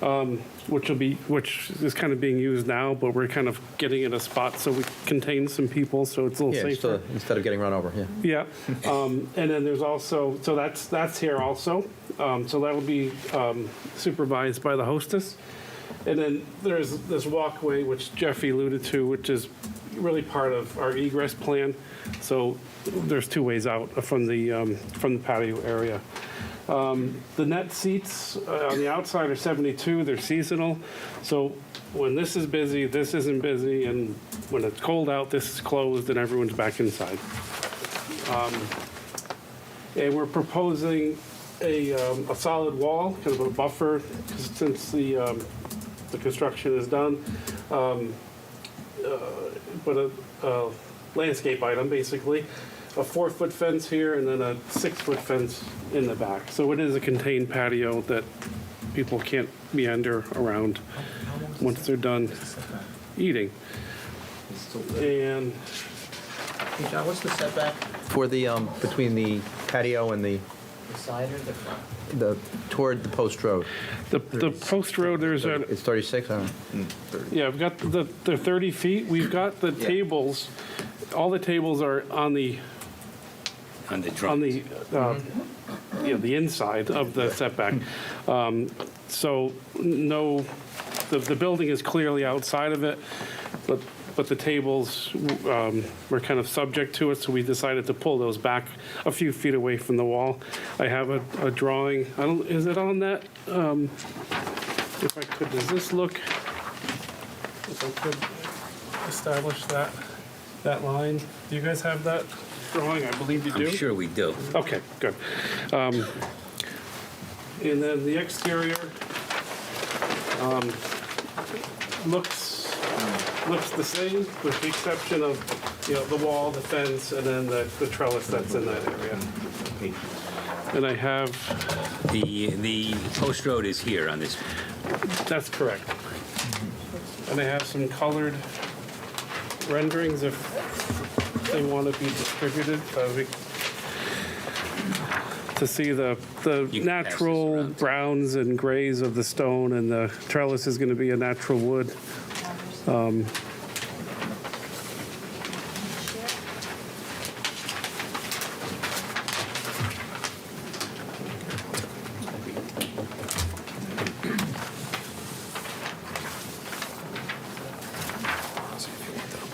these all the same? Yeah, I think that's the color it's just rendering the of. front. Yep, that's what the colored of this one.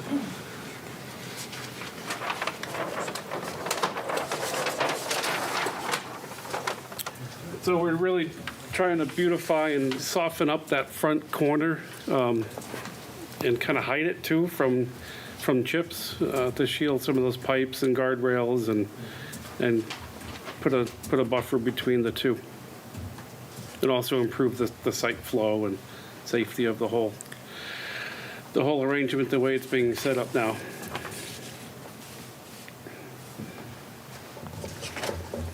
So access to the restaurant from the patio is either through those glass doors?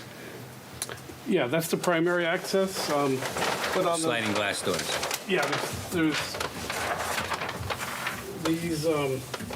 these booths are removed, which is on the previous plan. There's tables substituted, and these two areas will allow the patrons to come from the hostess counter through into the porch and be seated. But John, you also said that there's access from the parking lot area right there? Yeah, there is an outdoor waiting, so they also can, there's benches on either side, and the hostess will be kind It'll of... be a busy hostess. They usually are, yeah. That's how they're always out here now, so they have to go out and call names and all that stuff. But so we're trying to get it in one spot, a little safer. But on the nice days, they could come in through that door also.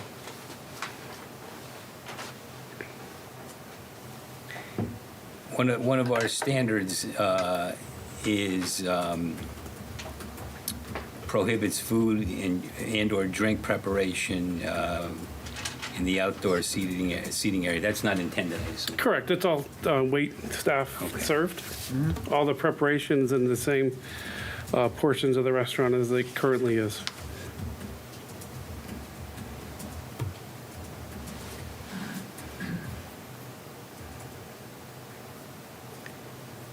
Do you, maybe this is a little, again, I'm just looking at the special standards here. Do you show a requirement in the plans? I don't think I saw it for anchoring the tables and the umbrellas.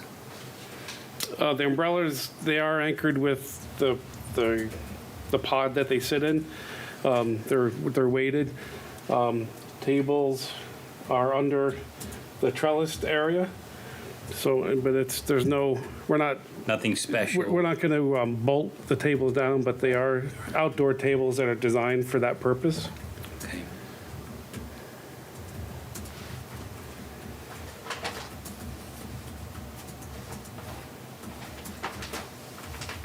Okay. Thank you. Anything else? Any questions? Yeah, I'm here to answer questions. Were there, Jeff, maybe this is a better question for you. Thank you. Yeah. Thank you. Was there any concern about the pedestrians walking around the back of the building? I mean, any traffic commission? I was thinking of the question you raised, Tom, on that,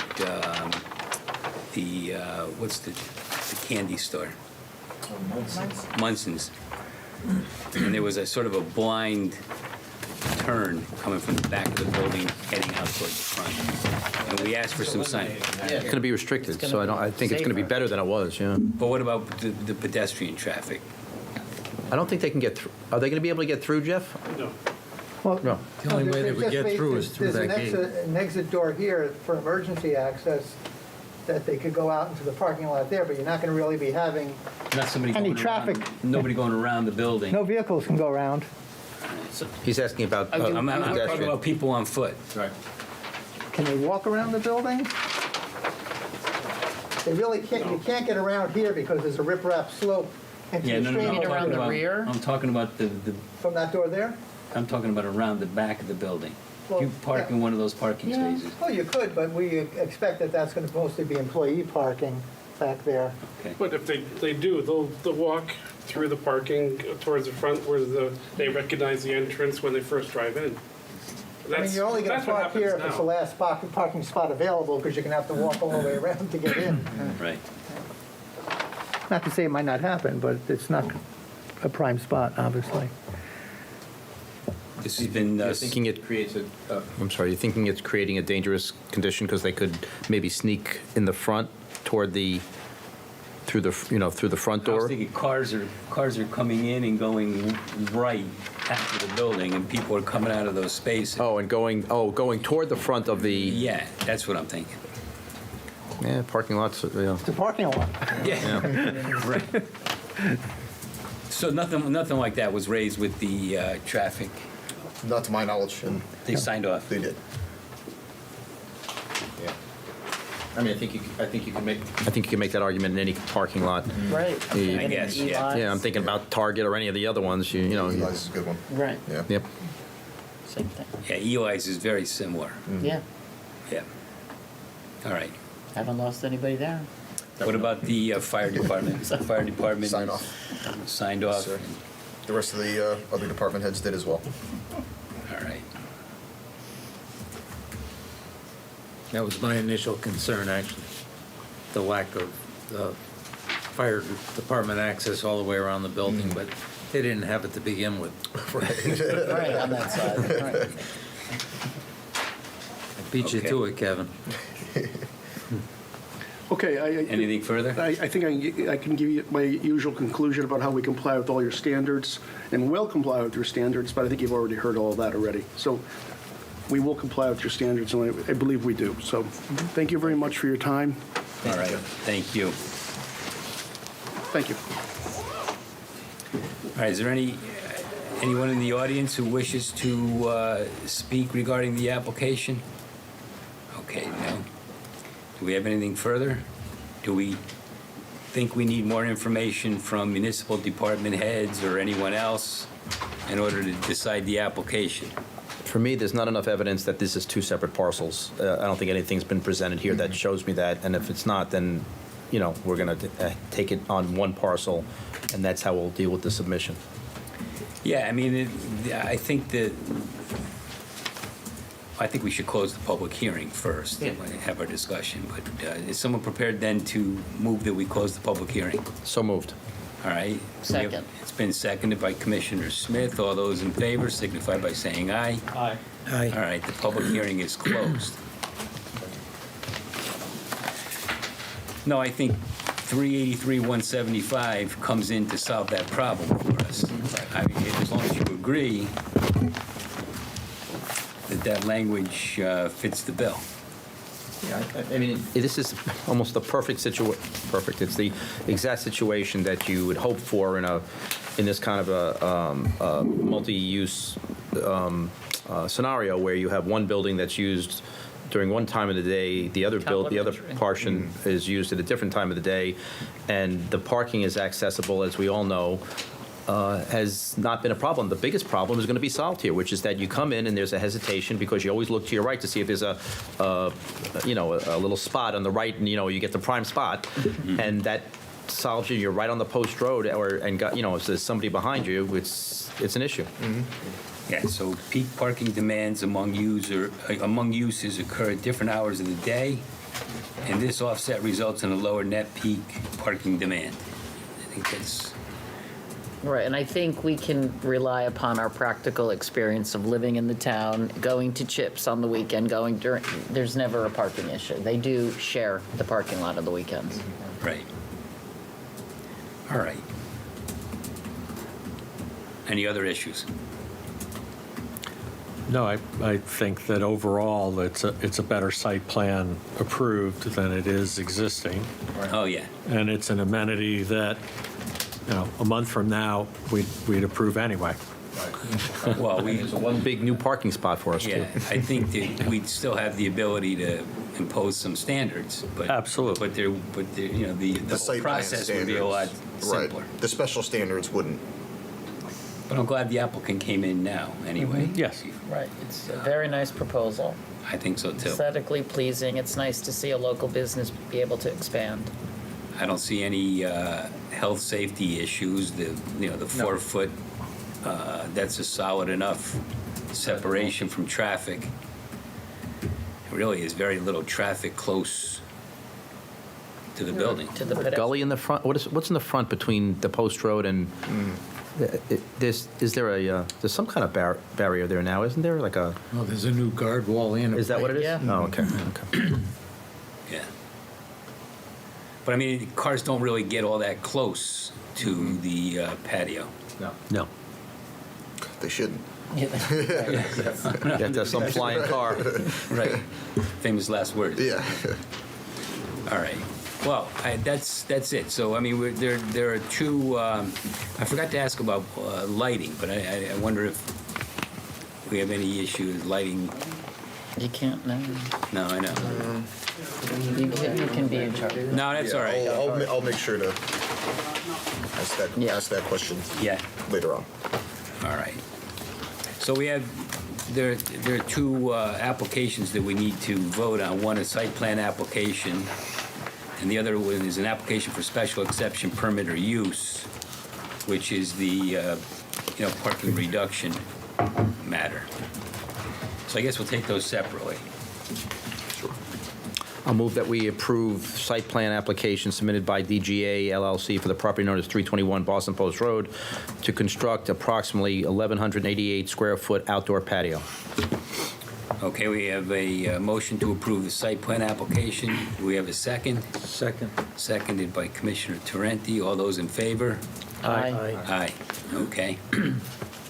Do a motion to approve the application for special exception permit or use has been submitted in conjunction with the application that I just mentioned per sections 383-143.4 and 383-175 of the Orange zoning regulations. Right, it's 383-175 that Is the what? is the one applicable to the special permit. Yep. Okay, we have a motion to approve the special exception permit or use. Second? Second. Seconded by Judy. All those in favor? Aye. Okay, none opposed. All right, very good. Good luck with the project. Thank you. Thank you. Thank you. All right, that concludes our agenda. Move to adjourn. Second. Motion to adjourn. Second. Second by Kevin. All those in favor? Aye. Aye. All right, very good. Thank you. Thanks, everyone.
Okay, good evening and welcome to the regular meeting of the Orange Board of Finance. Today is Monday, February 28th. We'll call the meeting to order at 7:08 and start by having everyone introduce themselves. Kevin Moffett. Kevin McNabola. John Cifarelli, Finance Director. Jim Leahy. Ajit Jain. Kevin Houlihan, thank you. Item number 3, public dialogue. We don't have anyone here from the public, so we'll get right to item number 4, Orange Visiting Nurses Financial Presentation. Lisa, or Anna, or whoever wants to come Come on up. Everybody come Don't up. go or- sitting out there. I mean, if we got questions, there's no sense, right?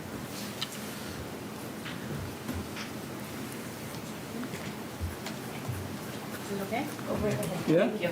Yeah.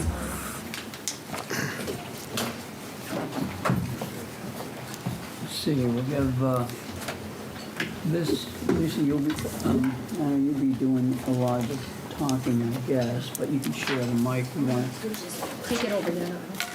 Okay, good.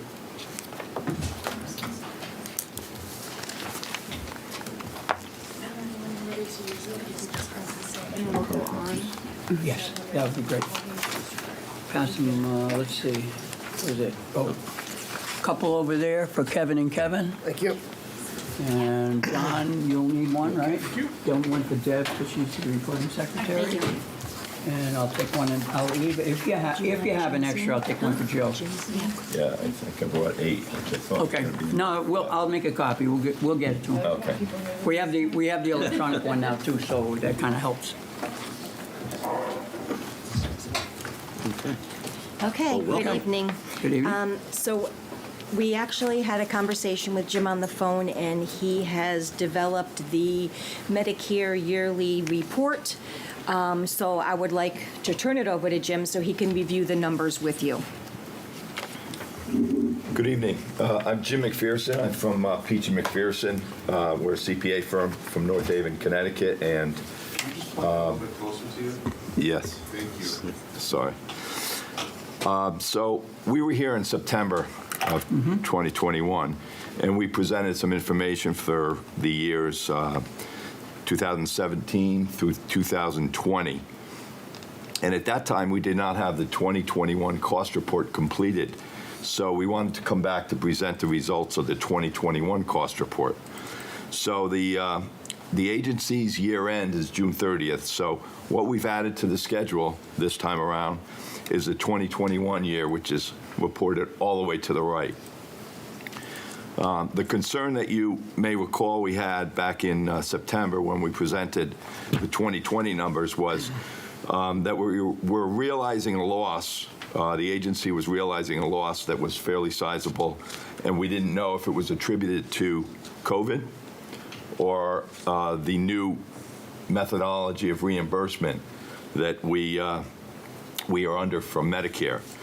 So And you articulated that very well in your presentation that we see up on the screen here at that time. Good, Okay. yes. Yeah. So we thought another year would tell us maybe where we stand with some of that. So if maybe we can put on the screen the page 1 of our, Here we there go. it is. Okay, so if we look all the way to the right, you can see the 2021 column listed. Right. And we have a total revenue of $996,901. Mm-hmm. So revenue is held fairly steady from 2020 to 2021. Mm-hmm. And then we have a section called expenses, total expenses of $1,836,608. Mhm. If you see that total. Right. Okay. Then from those expenses, we back out the cost of the school program because that is a separate program that has no revenue associated with it. That is a town-required program that's overseen by the VNA. So we have net cost excluding schools of $1,290,873. We compare that to the total revenue, and it shows there that we had a net loss of $293,972. And so we felt that was a fairly sizable improvement from the year before if we compare to the $427,222 on the same line. Of course, we did have CARES Act funding in 2020 of $54,931 that resulted in an overall net loss of $372,291. We're going to ask questions as we go, Jim, is that That's good? fine. Okay, let's take a peek at what you just described. As we can see, because we just added some numbers there in the column for, an increase or decrease, right? Or change, I guess maybe that's the best way to put it. Sure. Your change in revenue went down, it looks like about 21,000, right? That's correct. Maybe I should have subtracted it differently, but it looks like it went down 21,000. And then, but your expenses went down 130. Correct. Which is good news, right? I noticed that a bulk of that happens in one category, taxes and benefits, 80,000. So could you elaborate a little bit on what's hidden underneath the taxes and benefits from one year to the next that resulted in that $80,000 better category? I think possibly part of that has to do with the 2020 column might have been a little bit inflated in the benefit category, because if you look at the percentage across the board from 17 to 21, right, it's pretty much been around 20 to 23% and jumped to 26%. 26, I see that. So I think those numbers might have been a little overstated in 2020. These numbers do come from the town. Right. But obviously, taxes and benefits were at 24% Right. of salaries in 2021, and salaries did drop as Right. well. Right. So I don't believe anything is different. In other words, there's the same category of expenses in 2021. We're just happy to see those drop. What drives the cost, if I can just continue, the net cost excluding schools? So something from this sheet, it looks almost like magic, right? Because the numbers aren't there. So just tell us what happened compared to 20 or even I don't know where, 19 or, yeah, when you go back, when you have net profit or loss of the income, this bold line here, right? Yes. So when we go back, there's the actual less, revenue less expenses always had 500,000, give or take, over 5 years. You see that? I don't follow you there. Okay, right here. It seems like this line here is 522, this line's 467, okay, not 500, but not close, 489, 529, 545. Oh, okay. You see, so I'm That's the- getting a consistent number there, but Yes. all of a sudden, I'm seeing from last year, I'm seeing from, maybe you help us from 17 to 21. What happens between that 522 or that whole line? I understand. Okay. Now getting down to net profits loss before other income kind of stuff. Well- Let's educate us a bit. Okay, so we always back out the school program because, as I mentioned, there's no revenue to associate with the school program. But the school program continued to grow, obviously. Okay, that's the cost of the school program. So in 2017, the cost of the school program was $522,764. That's inclusive of all direct costs and overhead costs assigned to it. And that has grown to $545,735 by 2021. So the school program continued to grow. The home care program shrunk, as you can see. Okay? So the remaining... The school care program is like a fixed cost that doesn't have anything connected to what's happening to revenue? Correct. It's all the demand of the schools. It's all the schools.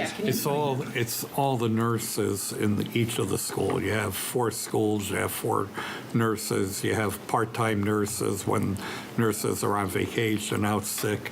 I also believe that there was one year where the Foundation School, Hope Academy, didn't use their nurse. They used to have a part-time nurse, and they backed off from that.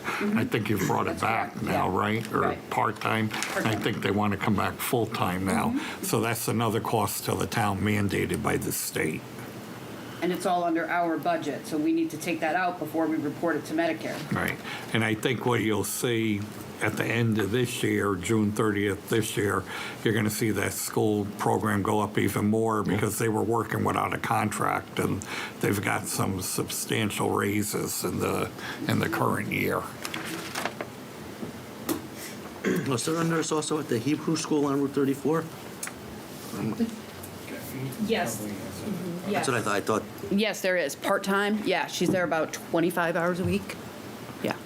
we covered them too. So Right, yeah. And we were discussing this when we went through this chart back, and I apologize for Ajit and Kevin, who were not here, okay? But we were going through this sheet as one of the sheets in your PDF file last September, if I remember right? Yeah, and you can see that the school program number there at the after allocation of administrative costs ties out to the 2020 column. Oh, I believe it would. Yeah. I mean, Obviously I it would. would check if I were doing a deep analysis, yeah. So this basically looks like you have a revenue problem based on the total Medicare visits performed have dropped off by close to 50%. Well, we do have From 17, we do have a revenue problem, and that's what we talked about last time we were here, and that's why we thought revenue was going to hold steady.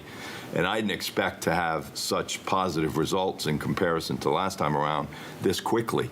But obviously, the expenses were cut. Yeah. And that's what you have to do when you don't have as much volume. Right. You know, it takes a while to cut your labor force and for that to catch up. But for that to happen in 1 year, I thought was really remarkable, and the trend is now going the other way. We were going to present a 5 or 6 month cost report because I didn't think the results were going to be here for another COVID year that quickly. Yeah. But I really think it's remarkable that they've turned things around and moved in the right direction since 2020. Because, of course, the 2021 fiscal year started July of 2020. Right. And, you know, we're still in the thick of COVID. Well, yeah, tell me when you say 2021, when's the end of your 2021? Okay, it's June 30th, 2021. Okay, all right. So And that fiscal year started July 1 of 2020. Okay, so let's just. So I got that in it's in the heading. Okay, so what we have here, what's happening here? Looks like it doesn't like that. You have had a reduction in your loss of 133,000, right? Right. Which is a certain percentage of what you had, right? Yeah. Okay, so it's 31% reduction, which I think you said surprised you. It did surprise me, because I didn't think things could turn around that quickly. Although, when we were here in September, I remember Anna saying, we've cut expenses, and I think that's true, absolutely. But I did want to also talk about healthcare and home care in general, and the VNAs and the way that operates. Very few VNAs, if any, make a bottom line, are in the black in their bottom line operationally. The only way they generate profits is by bequests, investment income, or fundraising, okay? So obviously, Orange VNA does not have that opportunity. Well, what happened in 17 and 18 then? Because clearly they were profitable. Yes, okay, and that was because we were under that different Medicare reimbursement system that offered us an opportunity to make more money under the Medicare program, which covered the losses in the other payers' sources. But that has changed, and obviously, expenses continue to go up. So that change in revenue is what we were concerned about last September, but we couldn't identify it or pinpoint it exactly to that because of COVID. COVID added another, intangible that we couldn't determine the impact. So I think you can see that, if you think about fiscal year June 30th, 2020, COVID really hit in March of 2020. April, May, and June, that was the last quarter of that fiscal year. COVID had a dramatic effect on operations, efficiencies, et cetera. And so I'd say that they rebounded fairly well after that awful quarter. And I think any business you talk to had a terrible April through June of 2020. Yeah, but your loss, your net loss for 2020 was $372,000. So even before the last quarter, you were trending in the wrong direction, it would seem, right? Well, operationally, our loss was $427,222 because we got CARES Act money. Okay. So I'm just comparing the 427 loss to the 294. Yeah. Okay. Yeah.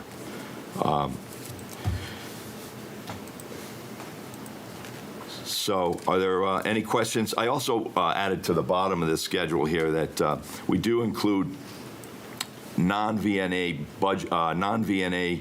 budget expenditures. For instance, the Clark Building, where they're located, we have $20,000 of expense that we include in the cost report. That is really town costs, but they occupy that building.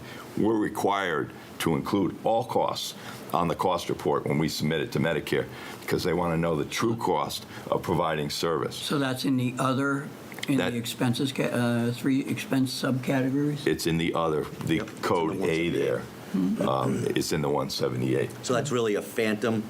In other words, It's a not cost a you cash. have, right? It's a cost you have anyway. Right. It's like oil for the building. Yep. That building's very expensive to heat in the It's winter. going to get a lot more expensive. The utilities were very high. I was Unfortunately. surprised. Before you go, just for the benefit of, we have 2 new people that were not here in September, okay. Kevin and Ajit. I'm sorry. I will send you some materials that I've tacked in here. Okay, great. And a little later, I'll show you where I've been putting materials up on our common website in Town Hall. I've been kind of transferring the materials I have in my PC up in there, but till then, my next step is to get you guys the same stuff we looked at, because there's a very, and I'll just spike this out, there's a very educational 2-pager, I think it was, that Jim put together that helped understand what he saw at that moment in time. Right. All right. So What do we, since 6 months has gone by, or more than that, of the new fiscal year, how's that trending, or we don't know yet? We don't know yet. I haven't looked at any numbers since June 30th. We're required to do an annual cost report. That's what we're engaged to do by contract. Orange VNA, every VNA has to submit a cost report to Medicare if they want to be a Medicare provider and be paid by Medicare. So that's part of their regulatory requirement that gets submitted by November 30th of each year for the previous fiscal year. So we're engaged to do that. We're not Orange VNA's accountants or auditors. These are not audited numbers. These are compiled numbers from the town. Statistics are compiled from the agency. So I have not looked at anything since June 30th. So are we going to run into losses in the near future, or there are chances of any turnaround? Well, as I mentioned, in this industry right now, in the healthcare, the way the reimbursement is structured, it's pretty much impossible to generate a profit, okay? But you want to minimize your losses, and that's, I think, what we're trying to do here. So I would expect, you can see that the revenue is really held flat for 2020 and 2021. Luckily, we were able to reduce our expenditures to get the bottom line, have the bottom line be improved. How much more we can tweak those expenditures is questionable. You can only take them so far. And typically, with inflation and what we've seen, expenses are going to go up. True. So I'm not overly optimistic. Okay, and I think you also told us that some towns that you had dealt with had OVNAs and decided to get out of the, I'll just call it the OVNA business, I don't know what else to call it, for this, to make it short and, direct. Has that trend continued? Nothing different to report than what I reported in September, no. Is there a way that anybody who's here tonight could help us with, are we thumb in the air since we are end of February, which would make us 7, that's 6, 8 months into this calendar year? Do we have an understanding of where we stand regarding revenue? I could give you that, Jim. Now, these are unaudited, so... Everything's unaudited, I'm hearing. There could be entries that have to go in, but at the current thing, through February, we've had $700,000 in cost, and we've only had 472. I think they posted some today. I'll say 500,000 in revenue so far for the year. Okay. So if we had 5,000, 100,000 in revenue, let's just say among friends, would want to divide that by 8 and then times it by 12, right? So that would mean there would be our run rate is at 750. Does that feel right, John? I don't think you could do that like that with the VNA. It's all based on their patients that they have. You could have 10 patients now, but a month from now you could have 30. It's not a, I don't think you could, right. Yeah. Right. Well, it sounds like it also could go the other way then. It could go either way. I mean, I would hope now with the COVID that the surgeries that people, the overnight, the one-day surgeries would start to pick up with the doctors and all, but you can't tell. So which of these lines would be that second cost number that you described? Your guess at, estimate of 2022. What would be the number and the 700 right there. Right here? Right there. Okay. All right. All right, 700. So that would mean that your run rate would be about $1 million, right? $1,050,000. And the nurses wouldn't come into this because they're not in this report that I'm taking that number from. Not including nurses? Right. You wouldn't, nurses, right. Yeah. You wouldn't take that out the way they're taken there because it's, Jim adds it to his report. We have different reports that give it to him to combine it. So how do we get down to, for an estimate of where this 470, 427, and 293 is, okay? Which itself is not audited. How do we get down here? It's right there. You're negative 200 by those numbers. Yeah. So if this thing doesn't come into play... Doesn't come into play. Okay. So you're saying right now we're negative 200. Oh, wait a minute. Let me just change the numbers. We want to be able to just let Excel do all the hard math, right? So we'd just be subtracting this, right? And then we'd just copy that, right? And then we'd know where we stand. It sounds like it'll come up to 300. 293, 300. You're right there. Okay. But unofficial, If nothing back of the changes, but envelope. you could be picking up patients, like Yeah. John said. Right, People are starting to come out. And- I'm gonna have my first physical in 2 years. Yeah, and then those- And I'm afraid to find out what's We don't wrong with want to me. know. but- We don't want to know, Kevin. Again, those people numbers stay away aren't from audited. There If could they didn't be, want to see people. there could be Yeah, I hear you. receivables out there that increase that number. There No. could be costs out there. Roger that. Increases that number or It's- decreases those it's- numbers. it's- So it's got all I those don't want you variables. to think those are hard and fast numbers. He's not gonna take it to the bank. All right. No, I just want to have, we should be able to say something more than we don't know. Yeah. That's all I'm saying. Okay. So we have another sheet even to look at though, huh? Well, we do, but it's pretty much statistical information at the top of the page anyway. There's some revenue information at the bottom. It does show that we did a little better on the Medicare program, but it's only 3%, the bottom percentage. That was really just informational, that additional page. Well, why don't you walk us through, since we do have 2 new people and we eventually might be voting on stuff, why don't you kind of walk us Okay, through sure. what we see here? Because it will educate us and remind me what we're doing here. Okay. So the first line is total Medicare patients served for that fiscal year. So for 2017, we were servicing 169 Medicare patients. But that's dropped to 106 for 2021. Right. So from 2020 to 2021, we went from 122 to 106. So that would be a good reflection, Jim and team, as to why this number of revenue Yes. has gone down from over $1 million to whatever, 703? Yes, absolutely. Okay. The ratio sounds about right, the same, even a little more favorable, actually. And then we have Medicare episodes. So Medicare episodes are the length of time that the patient stays on service, and you bill Medicare by the episode. But of course, the episode period has changed from 60 days to 30 days, so it's a little different. So we're still at 276.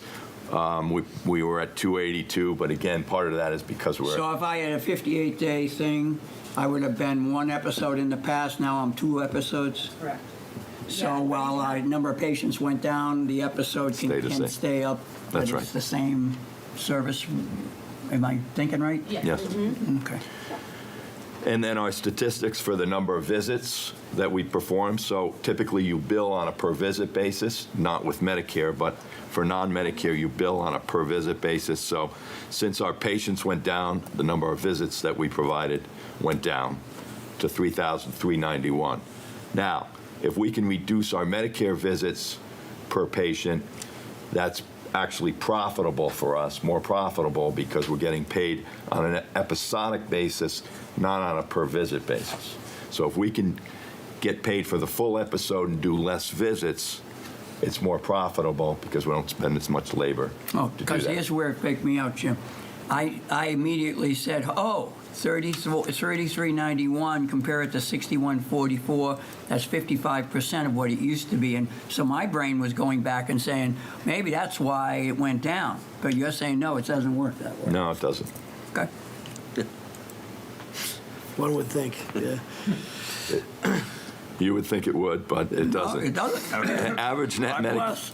average net Medicare payment per episode, again, it's at $2,283, which is the lowest amount on that line, but that's again because it's a 30-day episode versus a 60-day episode. Oh, I would have had the same idea there. It went down 35%, right?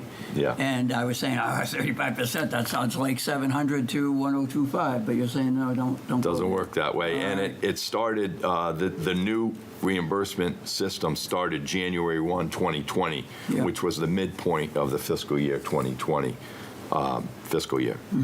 Okay. Okay, then we go down to revenue. We just talk about the gross Medicare revenue, but we have to back out the vaccine piece that we're able to bill Medicare for flu vaccines, and we get the Medicare PPS or the PDGM revenue for the year. Medicare sequestration, Medicare was withholding 2% of their payments, but when COVID hit, they said, we're going to give you the 2%, so that's why it's a dash or a zero in 2021, and that's why it's only about half the number in 2020 because it went into play January 1 of 2020. Okay. We match that up to our Medicare cost. And you can see the Medicare cost was determined to be $613,854.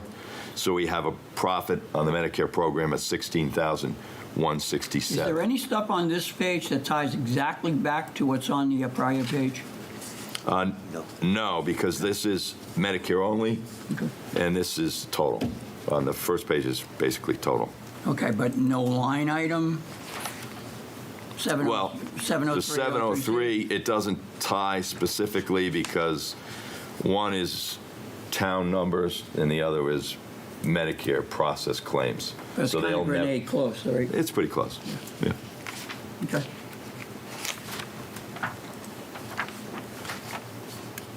So what's this saying to us? Well, when I saw it, immediately I said that COVID did impact us in 2020. And now that we're coming out of it, I think we're more efficient. We're not incurring the costs we were. We talked about salary costs, and I talked about that where if you have a nurse that got COVID, they can no longer work. They have to stay home. You have to replace that nurse.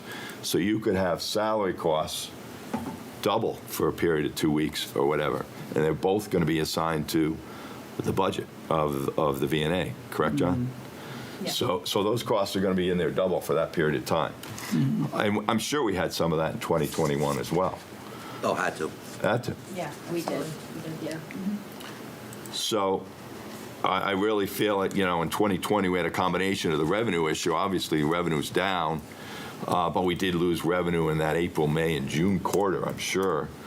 And then in 2021, our revenue held flat, but our expenses improved.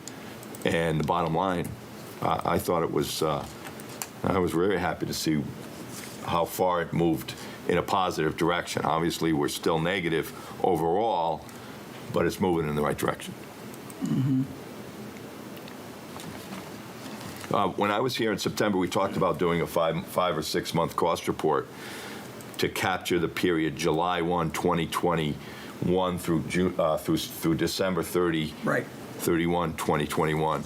My concern was that we weren't going to see the immediate results in the 2021 column. I just felt it was too soon. So we decided not to do that 6 month period because 6 months is really not a good period of time to match up to calendar years or fiscal years.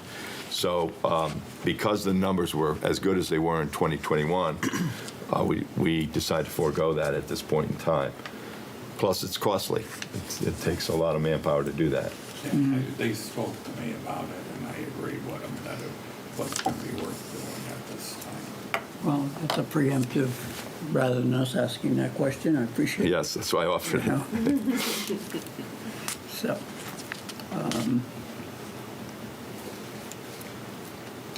I think the bottom line here is you're never going to see the VNA return money the way it did years ago when most of us were here. It's going to be pretty much, and Jim or Lisa, if you disagree with me, it's going to be pretty much a break-even thing if you watch it closely. If you don't watch it closely, it's probably going to lose quite a bit of money.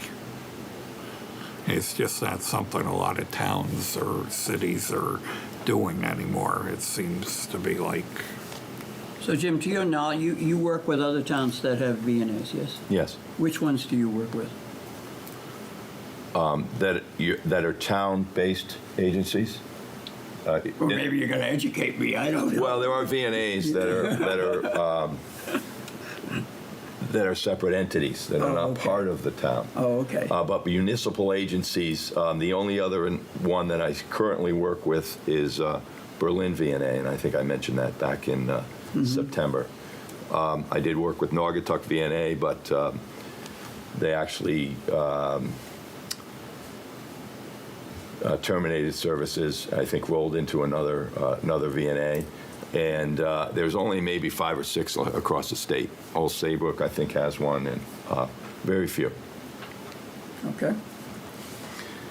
But, it's a luxury to have your own VNA in town. And, I'd be curious to hear what the townspeople had to say about their feelings about the VNA. They probably feel very lucky to have the VNA right in town If they have something, an issue, they can call them, or they can even show up on their doorstep, and they're not going to be turned away. Where these other VNAs that are operating more like proprietary agencies, they turn people away. How does turn people away hit the skids? Give me an example. Anyone, go ahead. Okay, so, let me just turn this.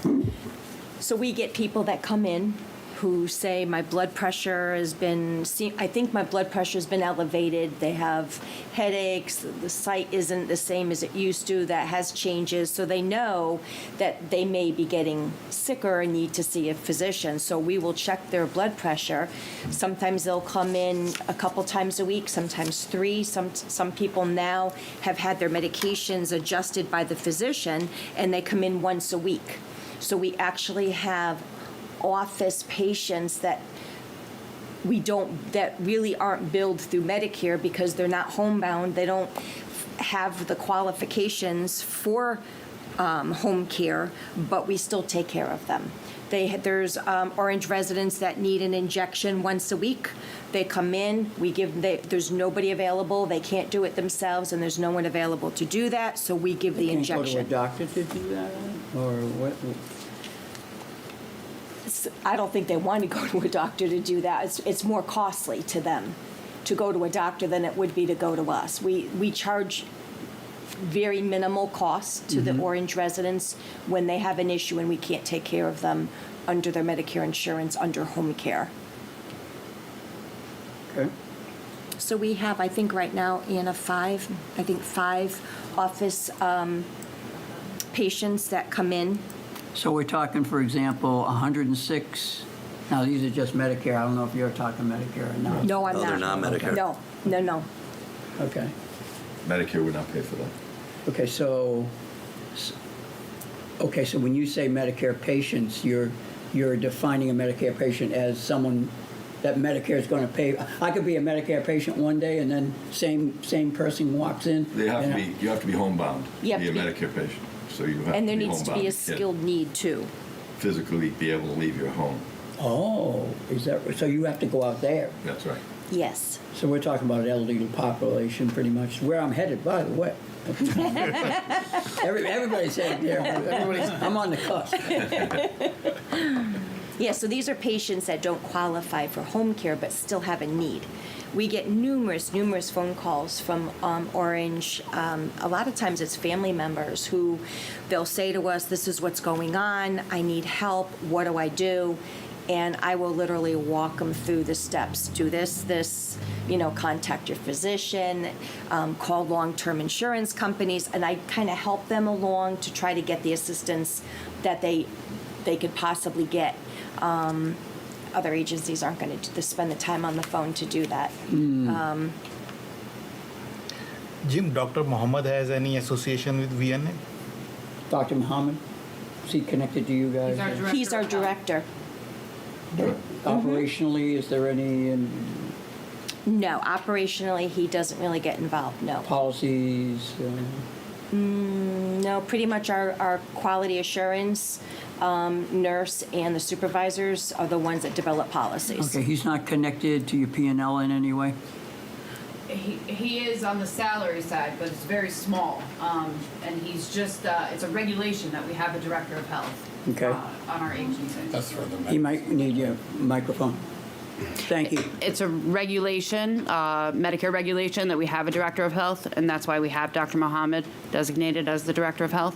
But as you can see, his salary, I'm sorry, I apologize, it's not listed for you guys, but his salary is very minimal. It's about $2,500 a year, a fiscal year. So it's just for him to put his name on the agency. Okay, very good.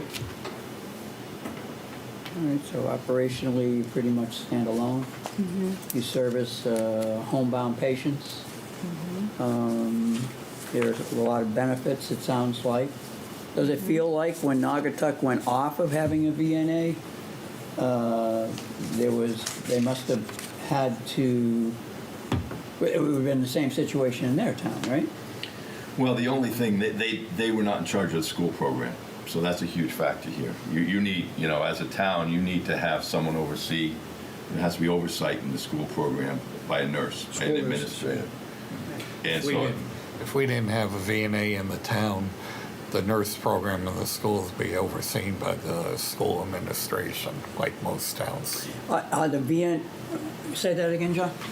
If we didn't have a VNA in the town that oversees the nurse program at the school nurses would then be overseen by the schools, the administration in the schools, and that money would then be in their budget, not in the town's budget. Those costs. Board of Ed budget. Board of Ed budget, yeah. Right. And the ballpark number of those costs would be? $500,000. Yeah, it's right there, yeah. So, that one there, Nope. the school. Skilled nursing, yeah, right. Skilled nursing is us. It's the school program The where school we're minusing out, nope, the other page you're on. I The apologize. Excel one? Yep. Sorry. The 545, 735. There you go. Okay, so that should get some kind of color, different from the other ones, I suspect, all right, guys? So we would call this, if there was no Orange VNA, that or a large part of that, John, would have to That be in whole the part would go- OB&E budget. Go to the school board. That does include administrative and general costs, so the direct cost would be less, a little bit less, What percent, you think? Ballpark, over a beer type of. 30%.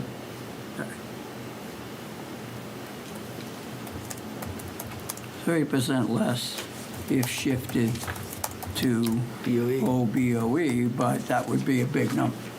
I mean, we could see it's 300,000 plus, right? Yeah. Yeah. Right.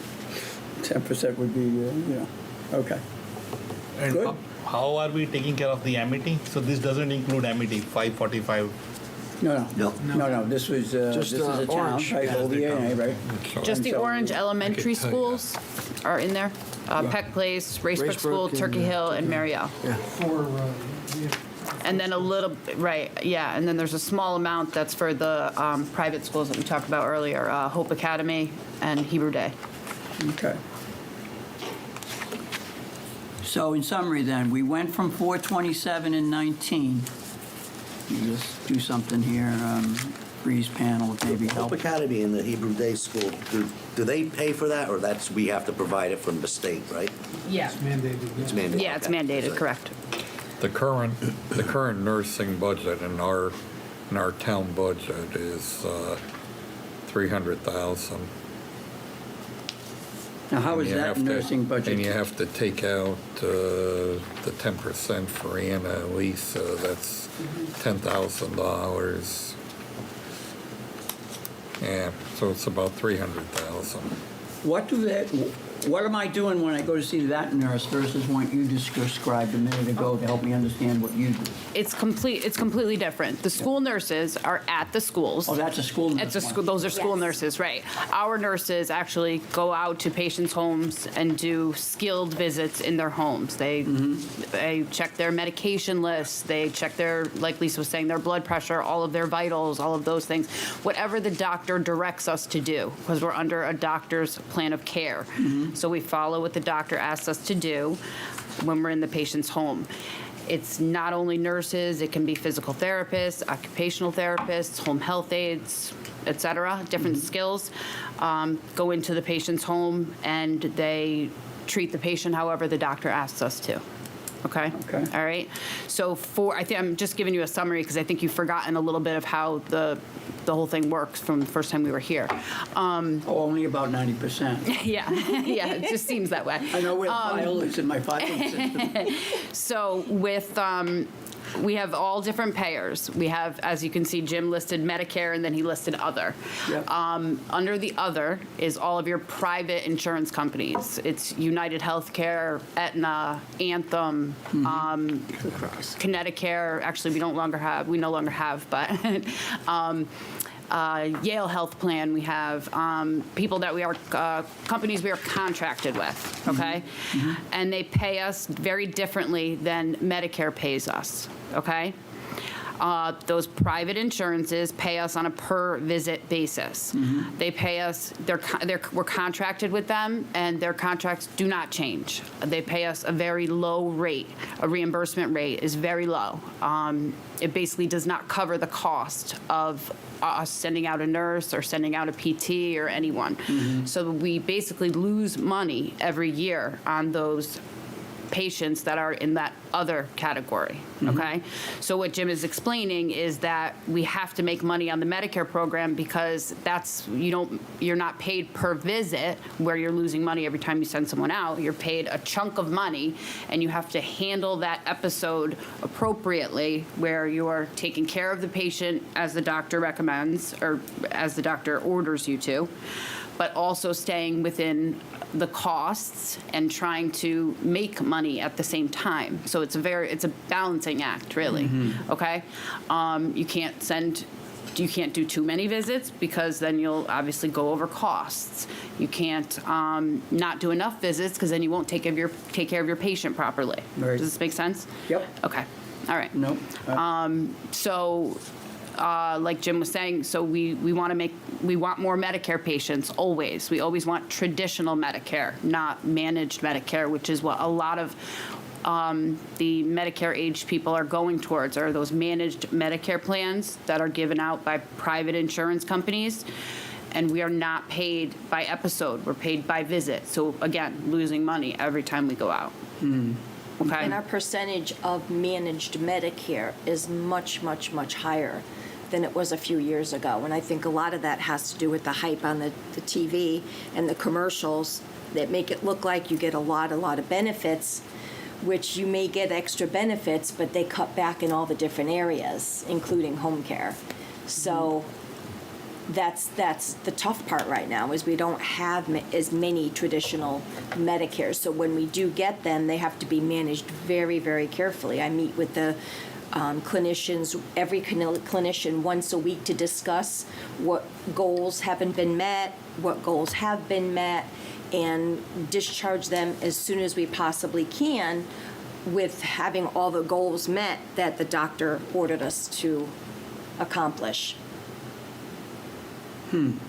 Another large difference is the payment design, like Jim had said, from PPS to PDGM. We talked about that last time we were here too. As of January 1st, 2020, which is also hard for us to show because we run on a fiscal year and Medicare runs on the calendar year, they changed their payment scheme completely. So where we used to be paid basically on how much therapy you provide to your patients, PT, OT, ST, we are now on a totally different payment scale where they pay you a certain amount of money per diagnosis, per functional score, which comes from an assessment that the nurses do on starter care, whether it's an institutional or a community referral, which means whether the referral to your agency came from a hospital or it came from a doctor's office. Those three things drive your payment. Okay, so where you used to be able to do a lot of therapy, make more money, you now can't do that. You basically are given a certain amount of money per diagnosis, per community or institutional admission, and your functional score, and you can't really go outside of that amount of money. Where would you prefer to have the referral come from? The hospital is much more, you get more money from an institutional admission. So it's a hospital as opposed to a doctor's referral. So if you go into your doctor's office and your doctor says, oh, you broke your leg 3 months ago, but you're still not healing well and you're not getting out of the house, so we're going to give you home PT, and they refer you to us. Okay. We're not going to make as much money as if when you just got out of the hospital from that broken leg and the doctor referred you directly to the OVNA. Oh. We're going to make way less money right off the bat. Do they ask you that question, these doctors? Do they say, do you want me to be referred?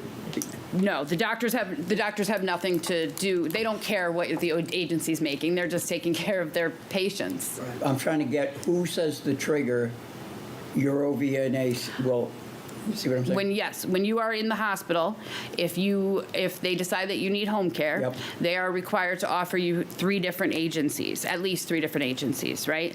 And the patients can choose an agency from those, the 3 that are offered to them. So if it looks at the thing and they see you're from Orange, and unlike most, there's an OVNA in Orange, will they 100% tell you that one of the 3 choices? Not necessarily.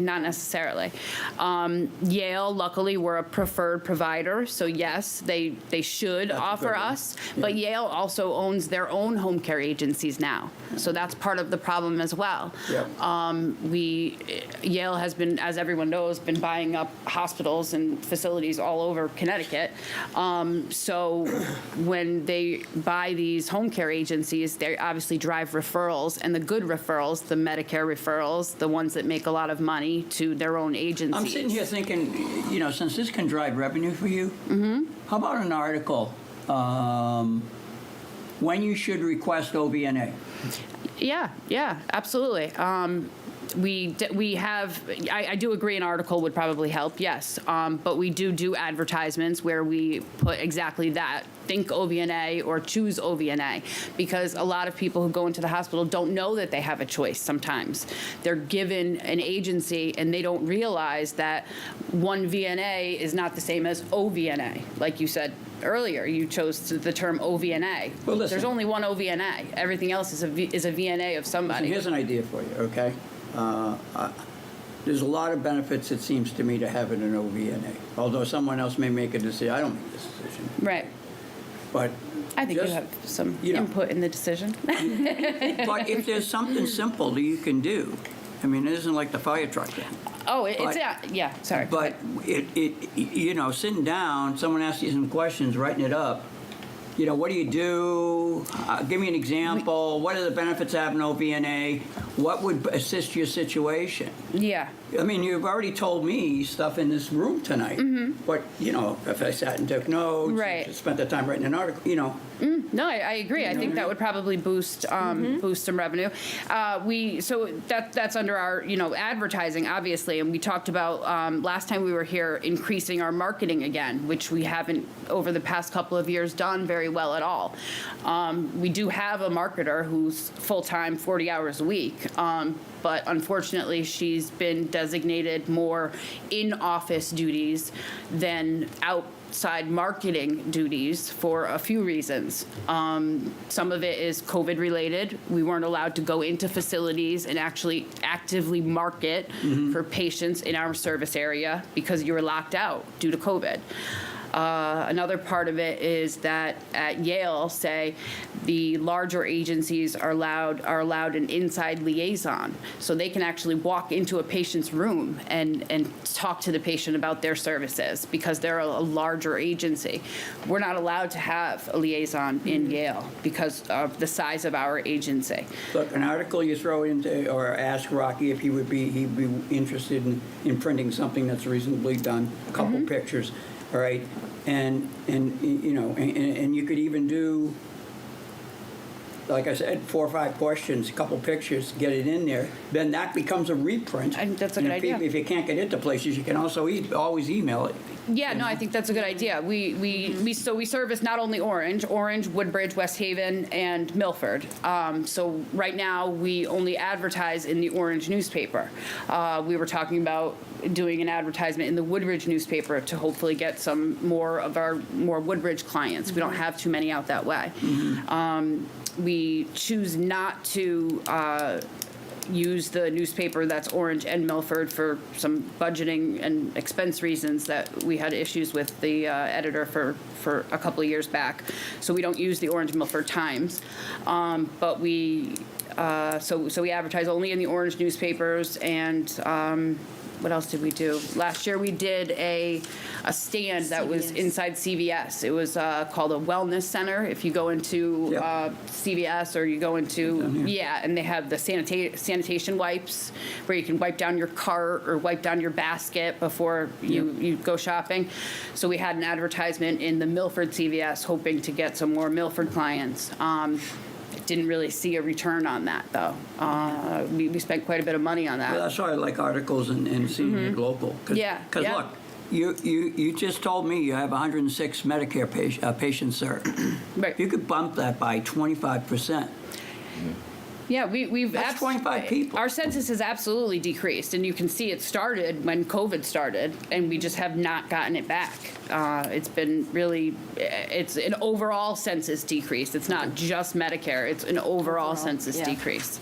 That started at the beginning of COVID and just has not returned. So yeah, anything that we can do marketing-wise and any suggestions you have, we're absolutely open to them. Mm-hmm.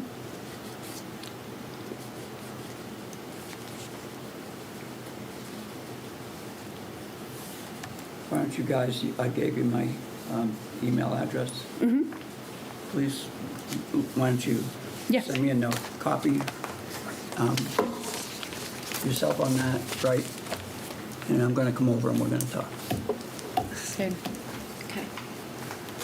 It can't hurt, whatever else happens with this, right, guys? That's it. Yeah, no, I mean, the biggest thing is you need patients to make money. Yeah, right, and it's very clear that when our census decreases, we don't make as much money, but our salaries stay the same. They actually increase. Everybody gets their cost of I living. hear you. You need more people. Right, we need have more them in patients. Orange. We got an aging population. You're absolutely right. All right? Come on. You're absolutely right. We'll leverage this Yeah. thing up. Yeah. We've done this before in other areas. We appreciate that. Thank you. Yeah. So do that tomorrow, and I'll call you. Okay, thank you. Sounds good, thank you. Anybody have any other questions? Thank you for coming. Thanks, I guys. know, Jim, you're Yeah. probably as busy as I am, so this is probably the last thing you want to do. Yeah. So- If we want another meeting next month, I don't think I could. Yeah, no, I won't be here. Thank you, everyone. Thank you very much. Okay, team, I'll send you this V2. I took some notes. I don't know if it's helpful to you. If it's not helpful to you, just toss it. Okay, but at least you saw it here, and even if it's wrong, it's what we said tonight. So that'll be a next step I'm for going me. to look for a motion to have a 5-minute recess. Maybe Joe will arrive in the meantime from the Amity meeting since Let me he's see if next he's on the got an agenda. email from him. I don't know. Sir, Yeah, I got a motion, sure. motion? Second. All those in favor? Aye. Aye. Okay, we are back at 8:10. And on my agenda here. Item number 5 is the Amity update, which we usually merge with 6 at the vice chairman's report. Since Joe's not here yet, Jim, it's all you. I may have gotten text back.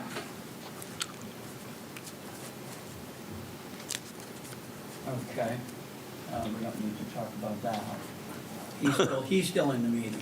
Oh, they're still meeting up They're there. still meeting and Oh, that's horse trading apparently. a good sign. Okay,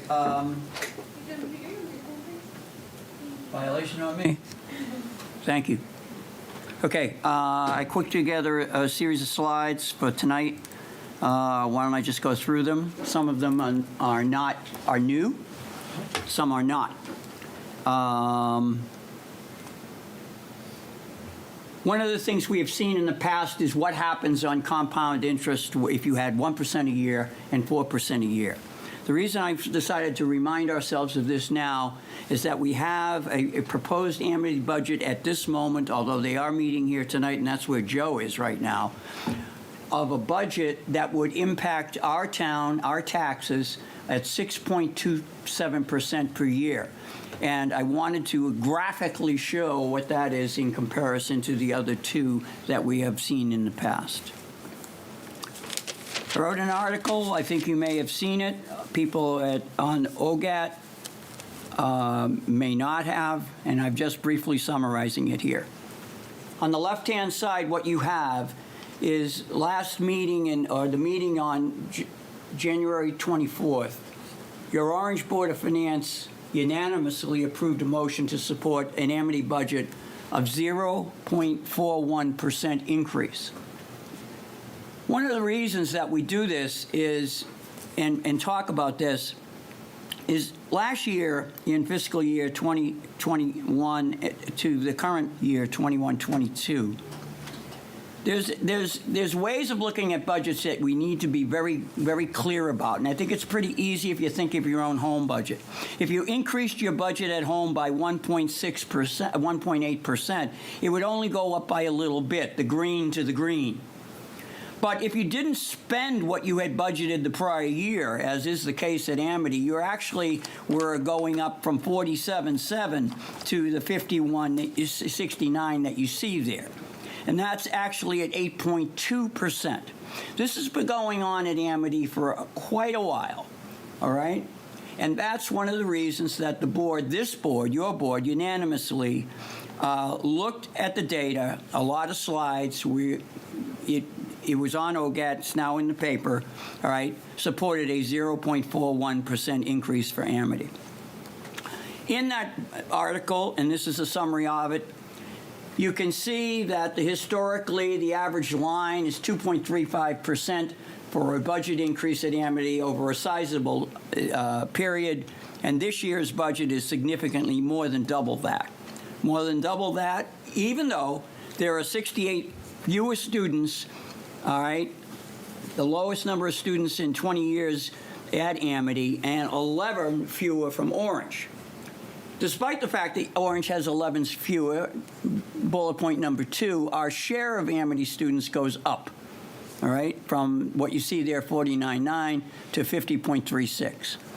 In addition, there is a proposal in the budget to add staffing of 7.2 staff positions.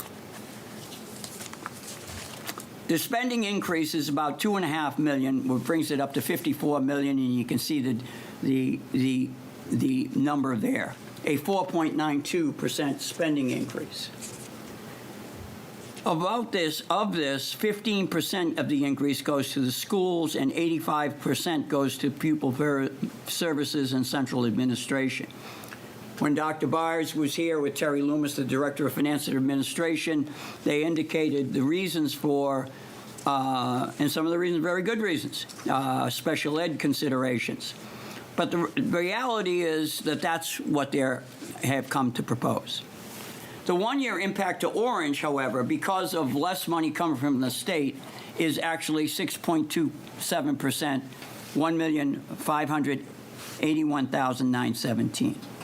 Not only that, the second last bullet, number 8 there, next year's forecast has a proposal in their document of having another 4.49% increase, budget to budget.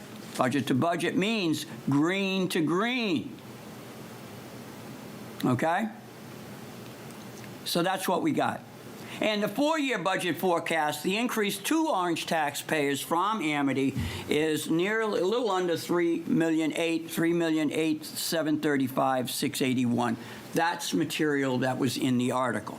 Other material in the article showed, and educated people, I think, more and more people are stopping me, asking me more details about it, that the average surplus in the last 4 years has been almost $3 million. And you can see historically, while it has been a surplus, as it should be, they shouldn't be right on the red line of survival 0, but $3 million.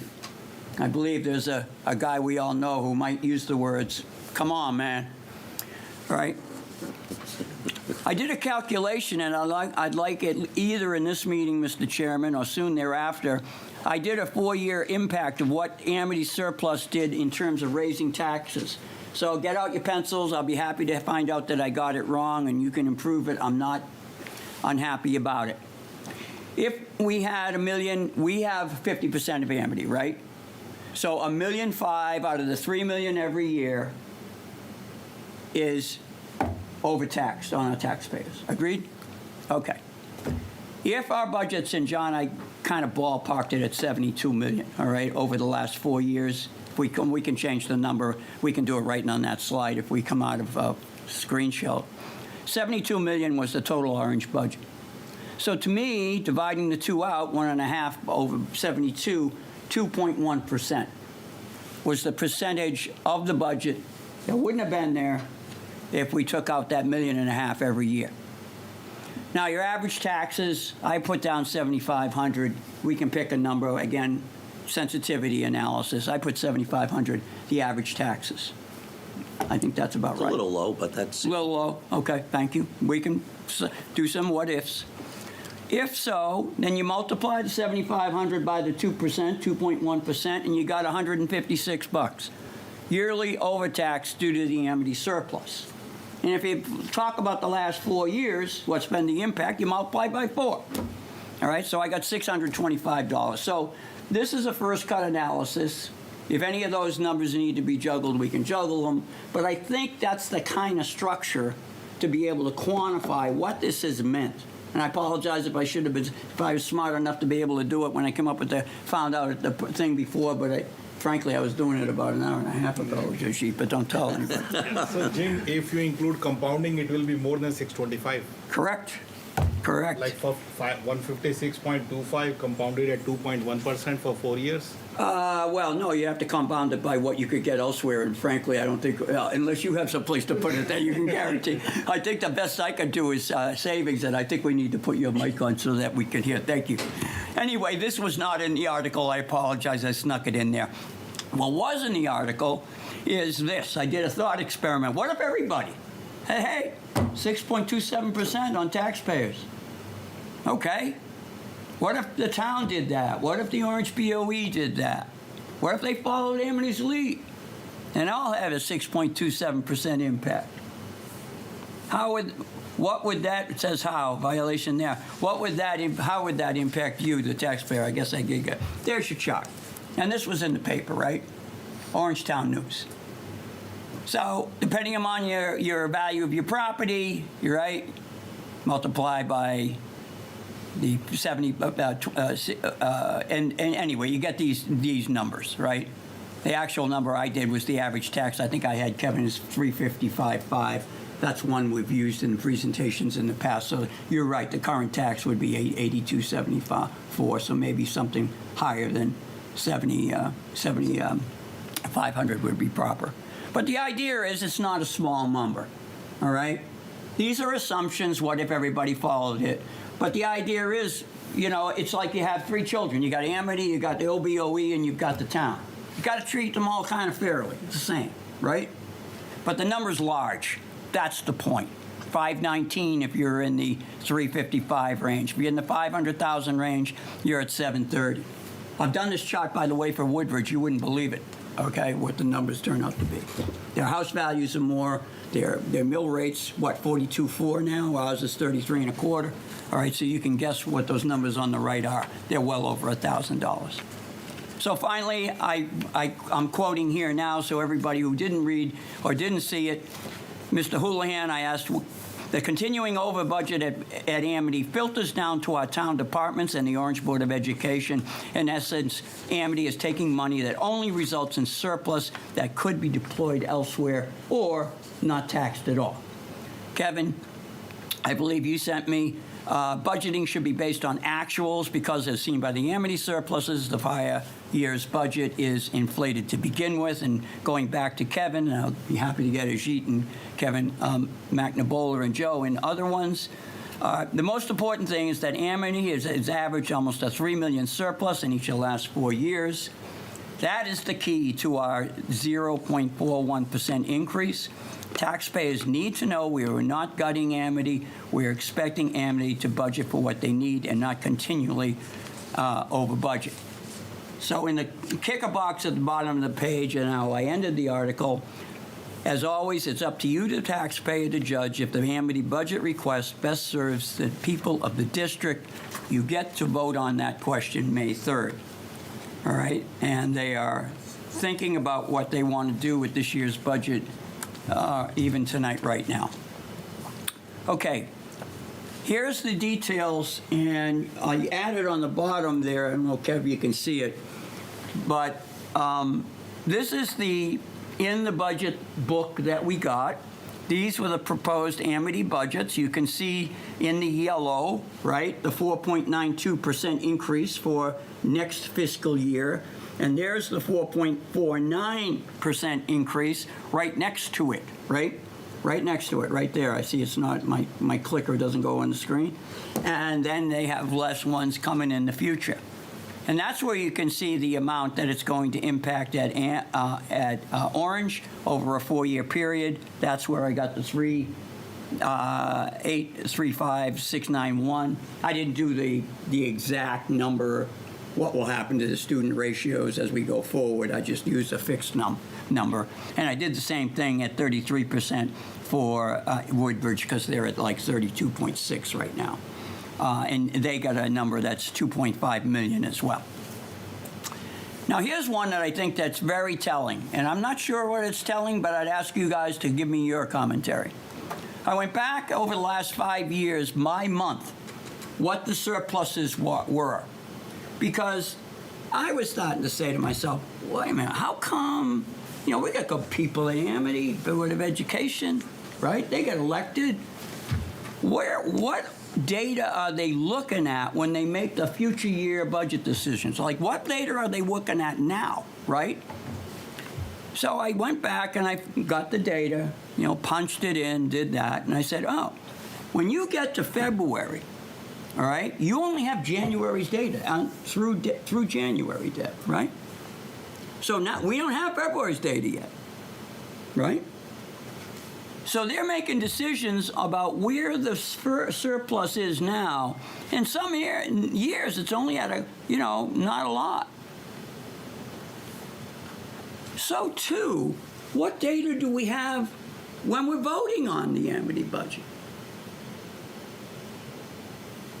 The data in the current fiscal year surplus when member town taxpayers vote on the budget. Well, we vote May 3rd. We don't have the April data yet, so the best we can do is look at where we stand at the end of March. And then this happens.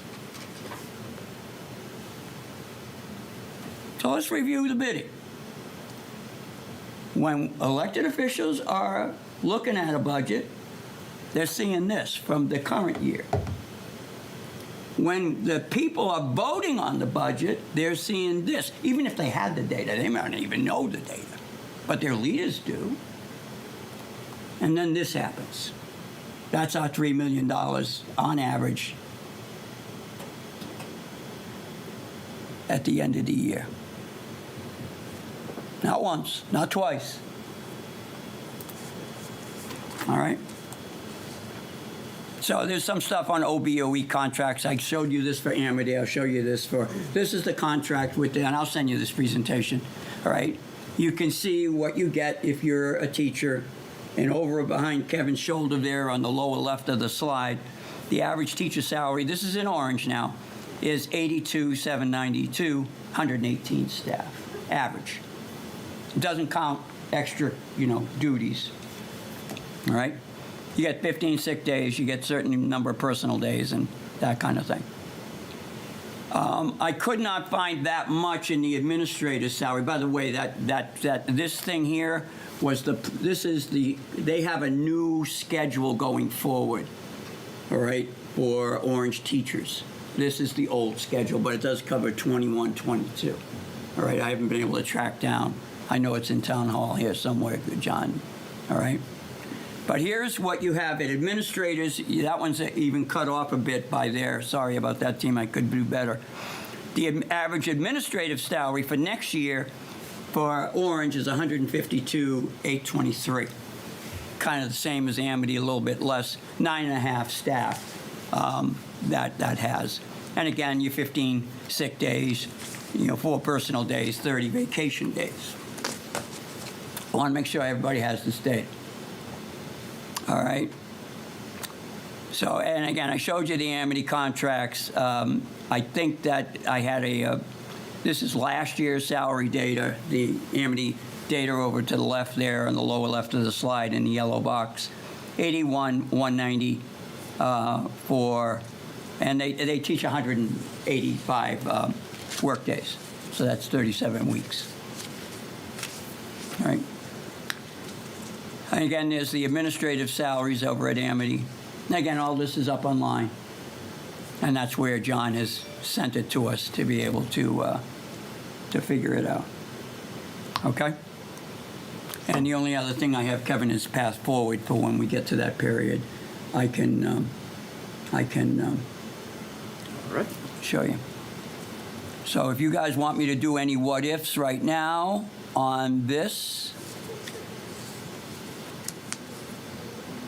I would be happy to do it. For example, Kevin, what would you think would be the average taxes? I think it's closer to 8,500. All right, let's throw in 8,500, see what happens. Whoops, violation. So here's what you do. You say to yourself, you put it in today's folder, didn't you, Jim? And the answer would be yes.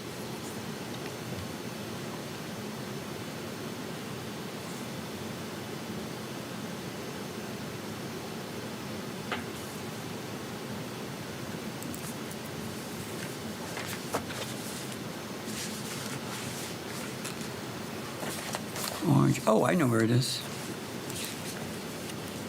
I put it in your file, John.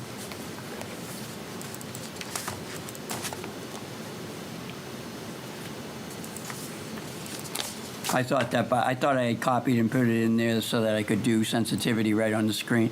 It'd be $708, Kev. Any other, and I can send you this file as well, or put it into a separate thing. Does 72 million seem like the right number, John, for the last 4 years?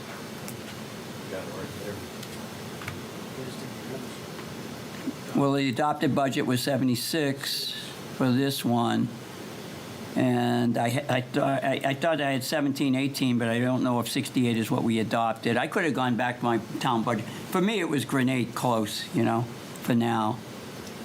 Works for me. Okay, so there's the 2.1, so there's $700. So that's what's, that's real money, as Mom used to say, right? Jim, can we look at your slide where you had that 0.41% from 47 to... Which one, Ajit? The green, where you had that graph. First slides. Yeah. Number 5. Right there. Number 5, thank you. Yes, sir. So this year they're asking for 54.24, right? Right. So from 47.79 to 54 will be actually 15%. Here's the problem. No. Good question. Very good question.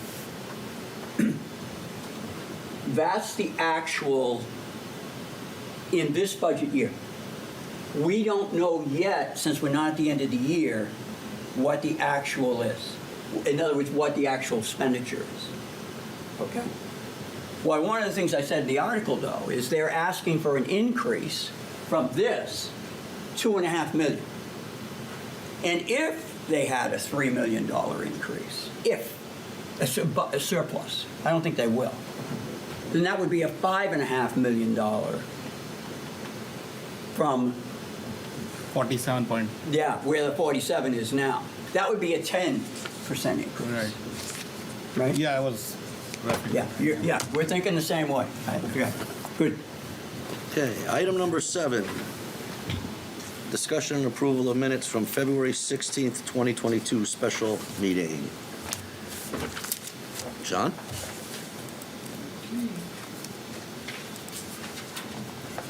Okay, first thing, Deb, on gas, let's add Bob Britton, town engineer. He was here for the whole. Yeah, and he yelled out a few things, too. On page 2, right at the top there, Mr. Cifarelli advised that the Board of Selectmen in executive session, I would put discuss the purchase. They didn't approve it in that. And then where it starts, they later in open session voted to purchase this land. Just to clarify that. Oh, yeah, that's an important. Everybody out of trouble. Yeah. And then under old business number 1, tropical storm, Mr. Cifarelli advised that the town has not yet received any money from FEMA, any more money from FEMA, it should say. Because we did get something way back when, right? We will talk about it later. Yeah, we have it on the agenda. And then under annual audit review, it should be sometime in March, which will be next week. And then on page 3, under number 4, Board of Health, Mr. Cifarelli reported that Dr. Mohammed held his first clinic today? Why don't we put in parentheses what that day was? Well, you got it on the minutes. If you wanted to. Well, when you're reading it, I think it doesn't hurt. Yeah. If you want to keep it out, fine, but I think it And doesn't that's hurt. all I had. Okay. Kevin, I didn't have anything. You didn't have anything, Jim? No. Anyone else? Is there a motion to approve the minutes as amended? Make a motion to approve. Motion by Kevin, second by Ajit. Any further discussion? All those in favor? Aye. Opposed, abstaining, unanimous. Thank you. Item number 8, budget discussion.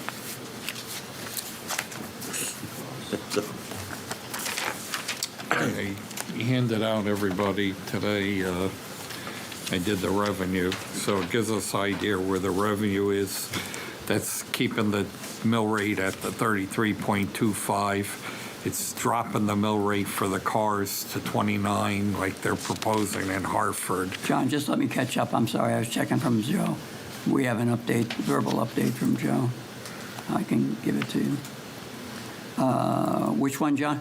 The The revenue report that I sent you today. This one here? Thank you. Revenue report. Oh, sorry. Well, you had it open. No. I know where it is, John. I created a folder for it. Thank you. Okay, so as I said, it keeps the mill rate at 33.25 for real estate and personal property, drops the car tax mill rate to 29 as they're proposing in Hartford. I left any EMD refund at 0 right now. I colored it in yellow. I did put in the $700,000 that the state proposes to make up the money for the car tax. In doing all that, that gets us within $250,000 of what our expense requests are. Before we do any cutting. That's very good news. That's what the Amity budget, or what they proposed to us in January, and it's what Dr. Scarpetti had given me as their proposed budget. But I do believe they are probably going down about $40,000 from what I show here when they propose next week. They're still working on it, fine tuning it this week. Well, we can talk about sensitivity analysis and stuff. Let me understand what you've done, John. You've put in 0 for Amity. I know you said some of this verbally. I just want to make sure I'm tracking rather than. Okay.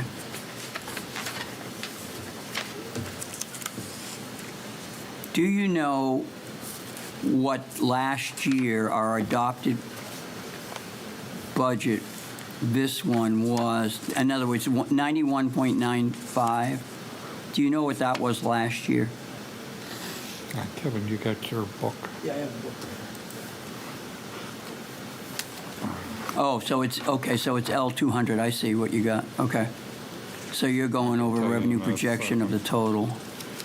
Okay. Okay. Last year it was 91.07. So it's a full, almost, it's 88 hundredths higher, almost 9/10 of a full percent higher.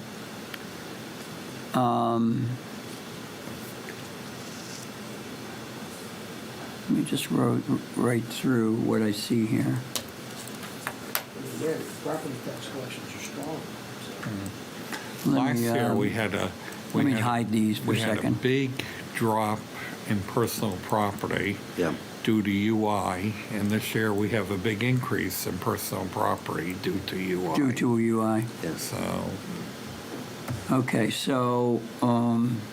My concern will be next year, we could have a double whammy, though. We got reevaluation, whatever happens with them, and we have Southern Connecticut Gas moving out, which they're now our third largest taxpayer when I put out the On the personal property side too, they're huge, right? Yeah. It's not just the real estate, we're gonna.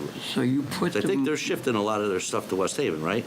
They're shifting, at least at least their vehicles are going to West Haven, but there's talk that their office personnel are moving into the UI building. And then Oh, 'cause, supposedly. yeah, they're all owned by the same people now. So, yeah, and supposedly they're gonna sell their office over there. Well, I would think they would keep their vehicles registered here. Our mill rate's better. Well, You know? It's gotta be cheaper. It's gotta be cheaper, not cheaper. it's cheaper, but it's not legal. Well, if they still have, they have facilities Yeah, here. but it's supposed to be where they're garaged. So, John. Well, that's Amazon. That's something else to work on. They're actually starting to change over their vehicles. If you look, there's a lot more Connecticut Yeah. plates on them. Yeah. Yeah. Well, that's good. So we are going up 3 million in revenue for property tax and related revenues, right? Right. 3.2. Okay. We So haven't we had a must be grand list going for down, way down somewhere here. So let's take a peek. There's no 850 for Amity, and there's no use of fund balance. Correct. Right. That's $1.5 million. Roger that. Water company pilot at almost 100% down. No, I'm thinking wrong, guys. Apologize. I'm thinking wrong. Thank you, Kevin.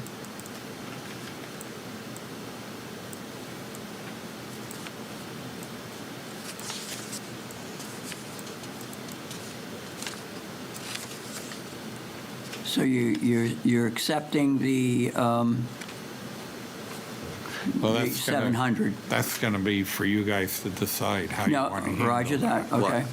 That The stuff- motor that vehicle motor vehicle reimbursement. stuff. That's the one he kind of chicken scratched on the mill rate thing, right, Johnny? Yeah. That number's right from the state, though. Right.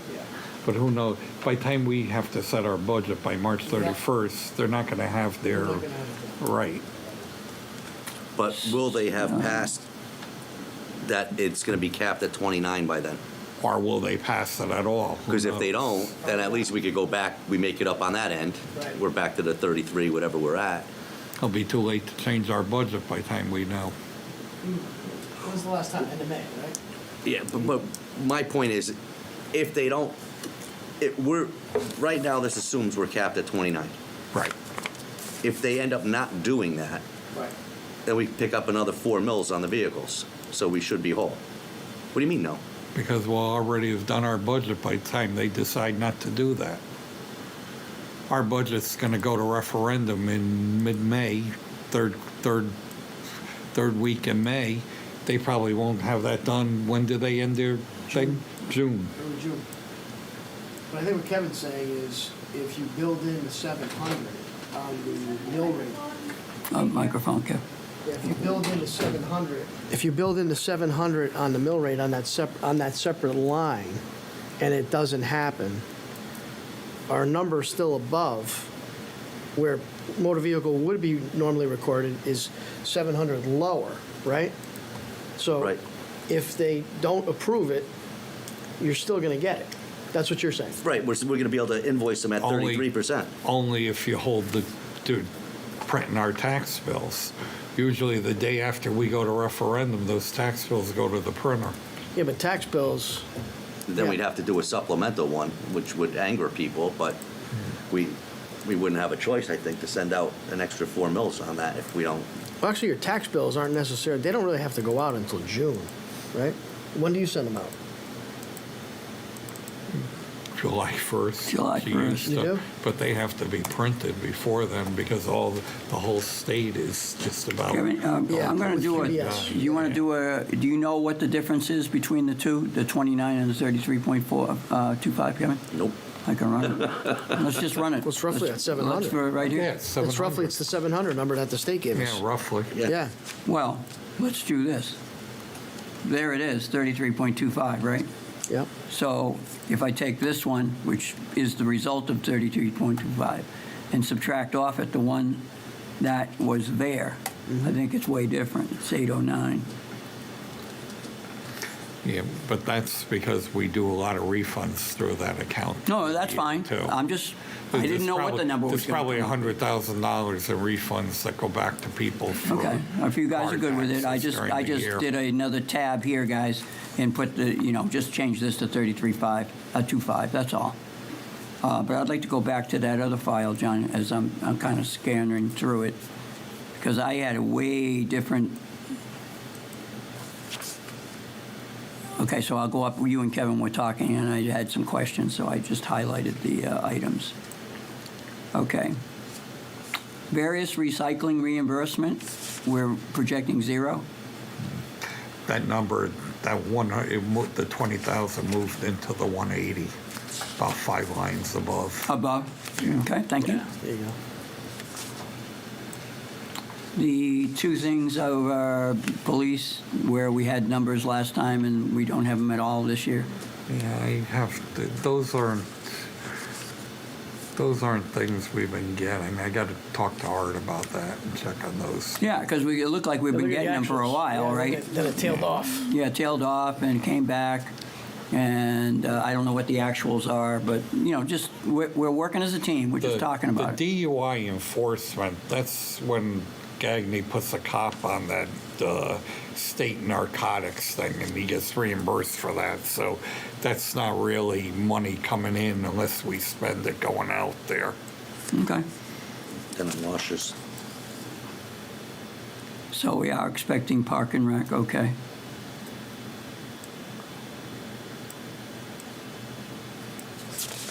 We are expecting the same on ECS. Yeah, that comes from the state. Yep. 340, public health nursing net. Yeah, he went up there. I'm not sure why he went up there. It's based on the actual, probably. The prior year actual is 339, right? So we're going up, down 484 on the non-revenue side. Yep. So essentially, it's the 6% of projection. And so that, plus the one way up above, this 93.33, which is the most of the tax-related stuff. Here we have the other mills. I just put some reminders for myself in here on what we've got here.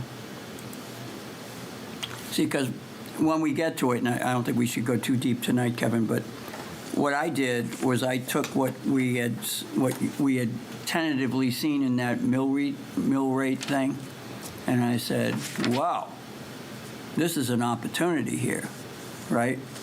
Because if our grand list was going up what I thought it was going up by, and our expenses go not as much up, then our taxes shouldn't go up at all.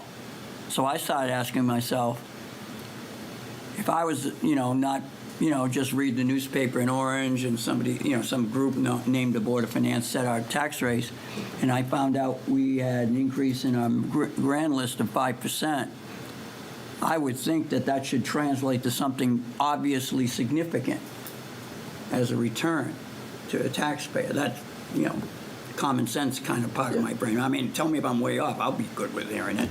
But that's what I was thinking, In other words, if revenue goes up 5 and taxes and spending goes up 2, there should be a reduction of 3, or thereabouts. Yeah. Now, $500,000 because of the Amity and the fund balance. You didn't put the fund balance in, John? That's okay. Yeah. That's really a plug anyway. We're not using that this year. We don't need to. That was a COVID plug.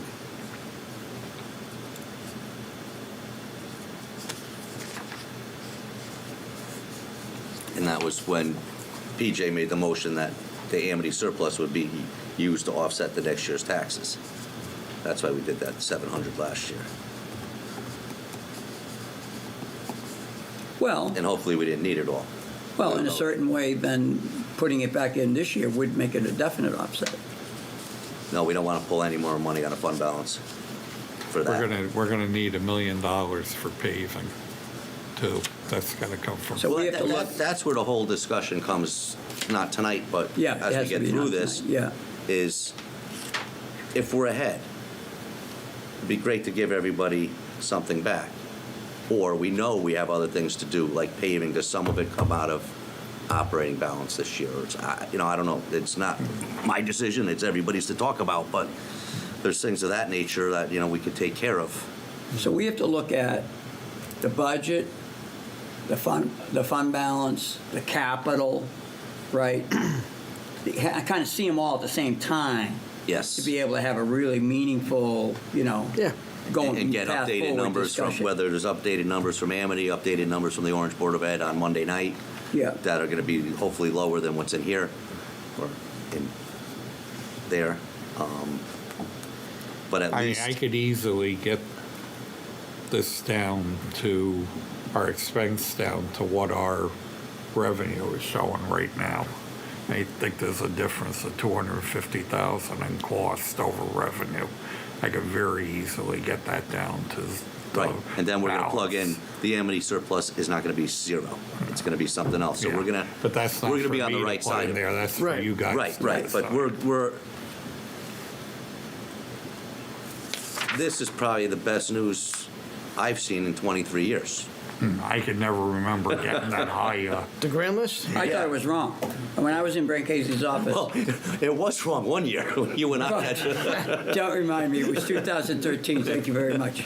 Yes, I was in the hotel for about 3 months because of an event at my house, a smoke event, as you guys might remember. And it wasn't the spare room. Yes. It wasn't the spare ribs, yeah. Yeah. Yeah, I mean, the motor vehicle values have gone up pretty significantly, as well as the real estate values. I mean, it's just... So are you seeing, us both of you guys? Yeah, we're seeing it big in So like, Meriden. I got a 2013 Altima. Yeah. Wait when you get the. Am I going to pay? I'm going to pay more Yeah. taxes because it's now worth. Well, maybe not because we're going down to 29 mils, but you may be paying the same at 29 mils that you paid at 33. So all the used cars or all the blue book values have of shot through the roof. So Yes. everybody's. Yep. Last year I paid more than the previous year. My car is getting older. I am paying more. Violation. We got you, thank you. So you. They're up big. 15%, 20% on motor vehicles. We were in a So be revalue glad you're this the year. director of finance in Meriden and not the tax collector Exactly. in Meriden, right? Exactly. Wow. Well, we should at least give the people at home something about what we're talking about, right? So, John, the best thing probably My is Cadillac might be $12 this year then.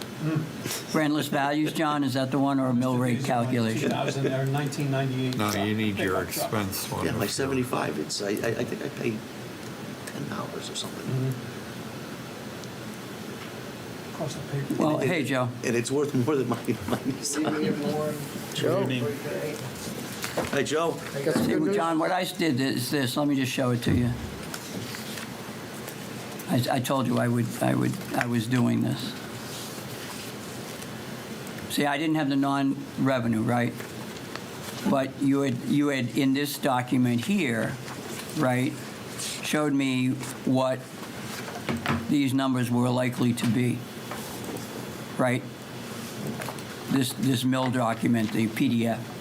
This is before you sent me the mill, the Excel file.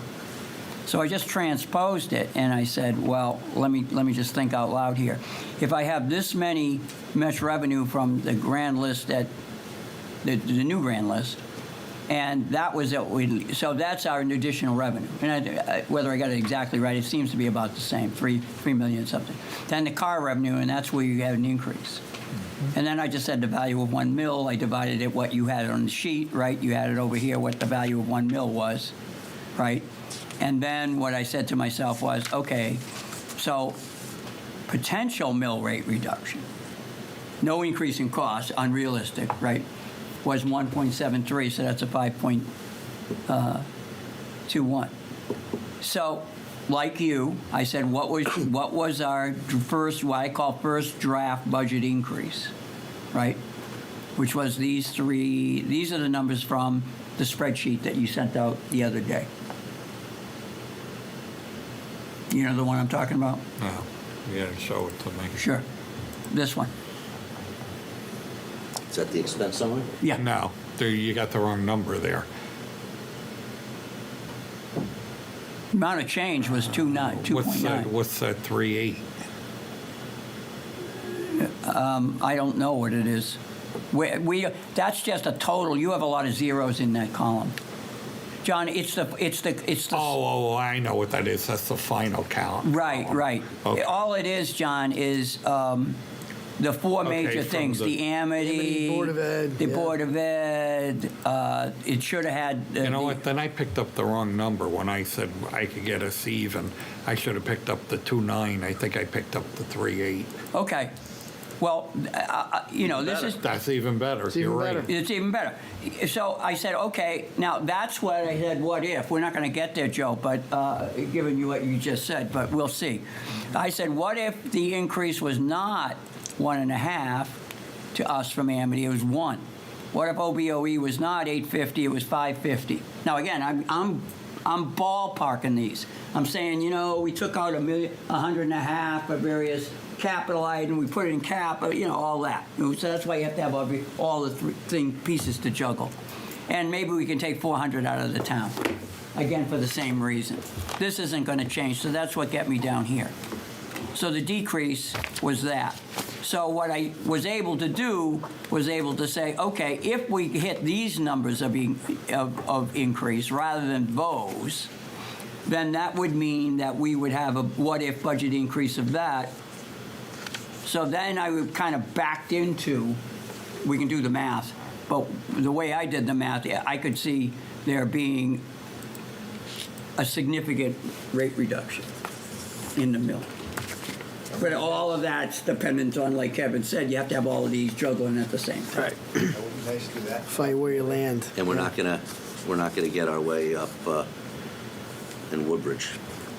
And we were a little off. We were 0.41 to 399, so a little bit off.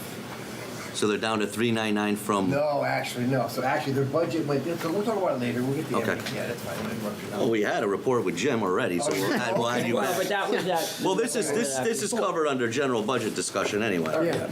So Go ahead, Joe. the budget was 4.92. Tonight they came back to us. Point that mic a little closer to you.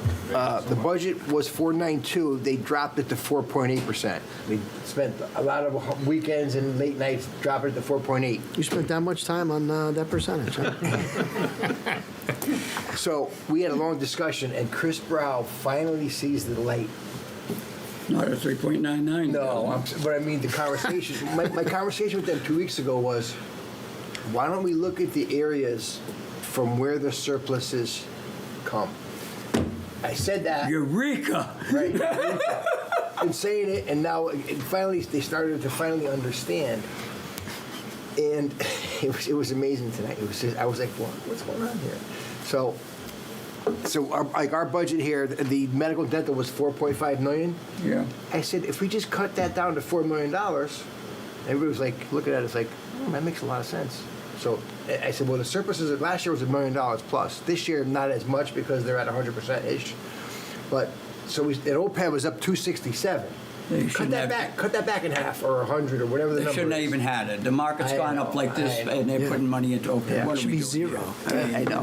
So 267 is the number. Anyway, so we had a good conversation about, and I said special ed is where the surpluses come as well. And I don't know about where we are this year on track to the budget, but if you could save another. And they're adding to that area. Yeah, they're adding staff, yeah. And I get that because it's cheaper than outsourcing. Adding But if they're cybersecurity running person. surpluses in that account, and now they're adding people, they're just That's building, big problem. they're adding more. That's irresponsible if that happens. And they need to add a cybersecurity person to get this cybersecurity insurance, which is a new thing that's out Oh, that's there. huge. We know that's going to kill us on our side too. Yeah, it's a new that's thing, important. But this equality person, Yeah, that's the coach. Yeah. that's So that's on the list They gave you a too. new deck, Joe? No. All she gave us was just an update. No, nothing new. Verbal? Well, not this update. Just gave us a quick update. So do you have Did the they new hand out a number sheet of for paper to Orange? you? Yes. Right here. This is here. So for now, they made a motion to go to 3.99 down from 4.8. It passed 4-2. Sharon On your Huxley board. On our board, yeah. So it was 3.99. It passed 4-2. Sharon Huxley from Bethany and I said no, and Matt had a long conversation, so Matt. So you proposed- said no because you wanted to go down more. Yeah, we're at 0.4. Well, we're at 0.4. Yeah, well, Yeah. we're so, and they keep, they saw me say 2% at our meeting, and they said it numerous times in the last couple of weeks that they appreciated I was trying to go to 2. I said, well, 2 was real, but it's not even real. They comment how I had a positive number. So. You're in the side room up there with probably a picture of me too, where they're throwing darts at it. all. So let me, what got passed? This to me is a 4.8. So you were study at- it for a month and a half, and they come down from 4.92 to 4.8. She Is cut that what I'm hearing? $60,000 off the budget. I'm like, really? That's what you can find? Wait, 60,000? Yeah, she cut That's what this is. 60 grand. that, we're rounding. On 54 million. Not bad, Kev. That's pretty good. I would pay 25 grand to go up there, all right? With a And you hatchet. can give me 50% of what I find, and Yeah, I'll come yeah, out with yeah. 6 digits in my Yeah, favor. oh, yeah, I mean, easily. this is, Yeah. you know, and it isn't like there's some magic. How do you cut $60,000?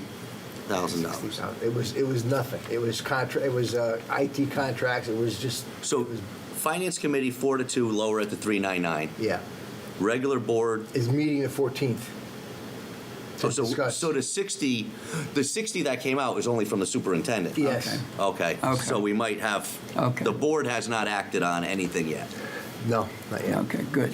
So let me tell you what this is going to mean, team. So they could probably find 600-700 very easily. I mean, I mentioned. Joe, I'm willing today- to go up there and do it. I mean, I mentioned the medical and dental budget was 4.5. The actual was 3.6. Actually, the actual was 2.9. 2021. The budget for this year is 3.6. So we don't, they're kind of on target for that. But that's $900,000 increase. I said just drop it to $4 million. We have our 22% reserve down from 25%. So that's still strong.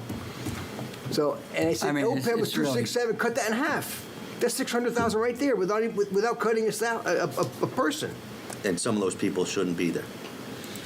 They need to hire the two special quality ed people. person. I agree with that. Yeah, 1 and 1 they have on that.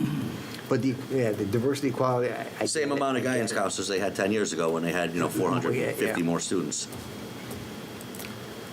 So Although she said my numbers were wrong. You're wrong. You only have 9. Yeah, your numbers are wrong, Kevin.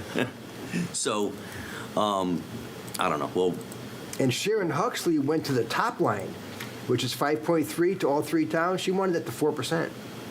So we don't normally play with that because you have state grants and stuff. We really don't have control over that. But it's another $200,000. So I said, we'll cut 600. Because Matt figured it's about 420 for 0.81% drop, plus another 200. So it'll be about $600,000 of cuts, give or take. Have you seen their projections on what they're going to receive in grants from the state? Because they talked about it, yeah. Every municipality, every I know. district is getting more there's money. I know. A lot more money in some cases. Yeah. So we don't know yet, Kev, but you should ask for that Well, information. I'll tell you what, Kevin. Let me give you an idea of what this is going to mean. Unless you guys have a better way of doing it, I'm just going to take the 4.99, right? And I'm going to put 4.92. I'm just going to, just make believe it's there, okay? And then I'm going to say, okay, the difference is the difference, right? So we'll just subtract it. And then we'll say that, let's see, so 0.93 is our factor. So, Kev, the state grant line says $1 million budget 21-22. Wait a minute. And we're at 800 now, so we're off by 180. So year to date. Orange. So it's $1 million of state grants into the budget. so with all this hard work, they saved the town of Orange 50%, $30,000. Thank you very much. It's not even worth She came up there, she was talking about it, she showed the screen, it was 60 grand. I'm like, It's not. $60,000. Surely not. Really? And you're telling us that?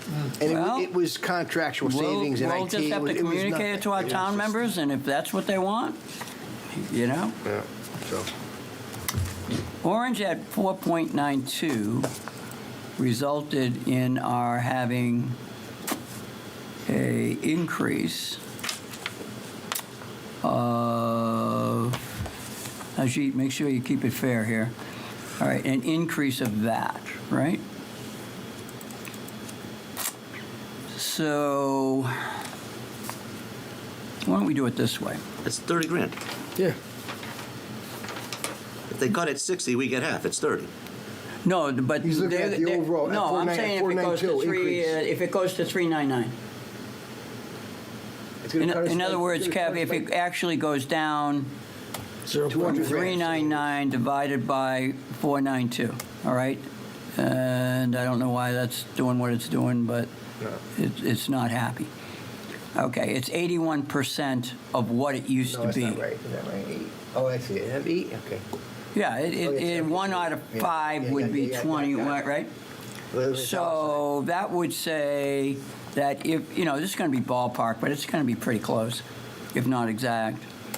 All right, that this is there, and then we'd have that, and we subtract this one.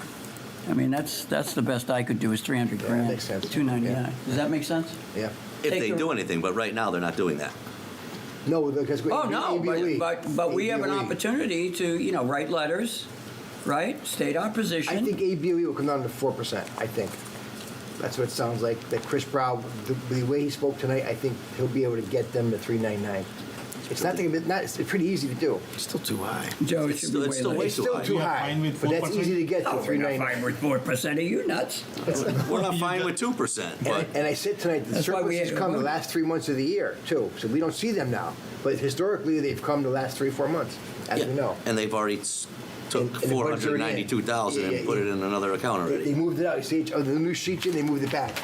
The surplus came back out of the 1%. You see it? They moved it back down because they got killed on that one. Everybody hammered on that. Remember they moved it up to the line? Yeah. Oh, they put it back? They put it back. Nothing behind the curtain here. Because there's no vote. You can't just move a budget line without a vote. Well, they've been doing that for a while. Yeah. They've been doing that And Matt for a caught while. that too. Matt said, why did they do that? That it was not right. That he took the money before it was even. Well, they've been doing it for a while. When you do it so that the thing comes They down expect to zero, Yeah, they that's expect when you're just thumbing your nose at people. Yeah, I mean, that's what you got over there, the new John, is there administration. anything else that's popped up? Or any changes on the other department budgets? We don't have, we're still in negotiation with the, We won't have a contract settled with anybody okay. by then. I do have to make, I believe, a couple of adjustments on salaries where we have hired a couple of new people. We had to raise the rates. But I'll make those $1 or $2 an hour, talking about $4,000 or $5,000. I'll make that adjustment. So, John, the next meeting, in terms of the budget, we have OBOE, right? Well, we have next Monday night. Yes. We have 6 o'clock here. We have to be out of here at 6:55. Have to be. Well, I hope. It should be quick, Yeah. right? Well, it's the audit report. We got it, It's the one way audit or report. another. We have Oh, to, it's the audit's done. We can't change it. yeah. Well, she goes through and explains things, but we don't want to get into minutia and all that Yeah. stuff because we have to be out of here at 6:55. And then I told Dr. Scarpetti we'll start over there at 7:15. Originally, we said 7 o'clock, but it'll take more than 5 minutes to move from here to over there. Let's just make it 6:45, Get Kevin. up. Let's shoot for Get 6:45. up there. And part of, a lot of that might be me, right? Yes. Kev, let's Kev. But we have a quorum, right? Keeping it fair. Gee, you're here. You're here. Okay, so 'cause Yeah, I know I'll- Kevin can't make it, so Now, do we want Michelle's on OGAT? the audit report. Yeah. I'm It's up been for in the open past. government, but that's got to be the most. Since there's nothing else on the agenda, it's just that. All right. I think it's a waste of the resources, and I don't know Okay. So I'll tell- anybody would want to watch that. All right, so I'll tell Chris. The audit reports, Oh, no, available I to wanna the see town it. people, but to have that televised and Okay. waste resources. Because at 7 o'clock, he's got 2 things again next week. He's got a zoning board of appeal meeting here. And then one over there, the zoning board of appeal meeting, one will run live. Ours will be taped and then put up as after he puts it on the schedule. Now, that's our meeting over there, even though we're using their facilities, right? Yes. Okay. I think And- it's probably a joint meeting. They probably file the agenda too. Yeah. I'm sure. We'll have the whole Board of Ed there. Probably. Okay. I don't think so. No? I don't think They attend, but they're not on the agenda. Not on our agenda, Yeah. but they may file their own agenda. 'Cause there's a Because quorum. they have a quorum there. No, did I copy just John and Kevin when I sent a note to Dr. Scott Petty about the files we would want to have to be able to review them in advance of the meeting? I didn't see You that. didn't see that? I didn't see it. I'm not sure I saw it either, but I did talk to him today, and I he's might working not, I on don't it. remember what I've done. Guys. Sent items. Stuff with an attachment. All right, so I'll then- look for, So as far as the budget's discussion section of this agenda, we're good with that right now? We won't move on? All right, so then on item 9, review revenue and cost reports. Is there anything of concern? I like how we got more pilot money. Yeah. Yeah, and that's even in there for the new year. Yep. John and Kevin, yes. I see that this, so I need to forward that to, and that's on the 22nd. And we have good tax collection. We're at 99%. Already. And we're $664,000 short of meeting our budget for the year, so pretty pleased with that. Okay, let's stay with what John's doing. Building permits, do we think we'll make that? Usually you get a lot Springtime, of that right? in Yeah, springtime. that's true. That'll start picking up next month. Revenue report, here we are. What's your collection rate in area, Kevin? What's that? What's your collection rate in area? 98. That's fantastic. Yeah, it's not bad for. Because New Haven was city. what, like low 80s a few city. years ago? And for Was it really? Yeah. Yeah. Yeah, We shake them down, Meredith. Wow. Use your marshal, send them out there. Yeah. Send Randy Thomas up there. There you go. John, what's the difference between motor vehicle and supplemental motor vehicle? Supplemental are the bills that go out in December that are due January 1 for people that purchase new cars After October. What, after October 1. so the significance of having much more than we budgeted, any significance to that? People bought cars and they're worth more money. All right, thank you. Good. Not a good time to buy a house or a car. No.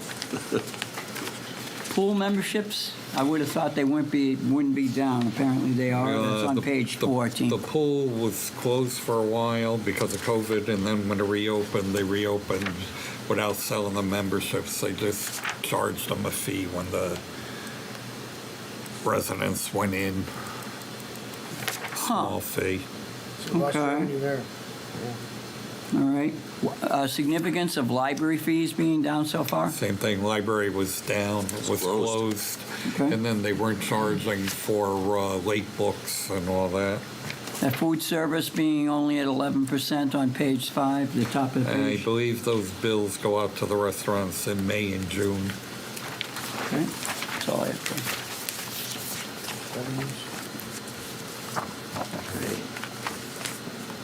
Concerns on the expenditure side? I'm trying to find the file here. John, the only question I had was with, so there was a transfer for accrued sick leave, 153,000, and workers' comp premium of 190. What page are you on? It's on page 22 of the expenses.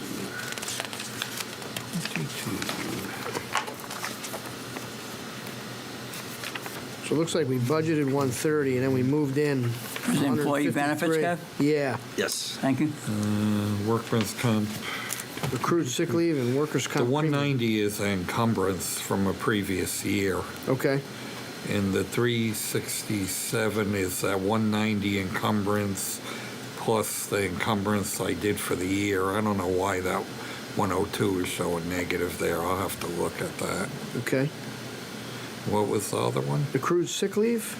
Accrued sick leave.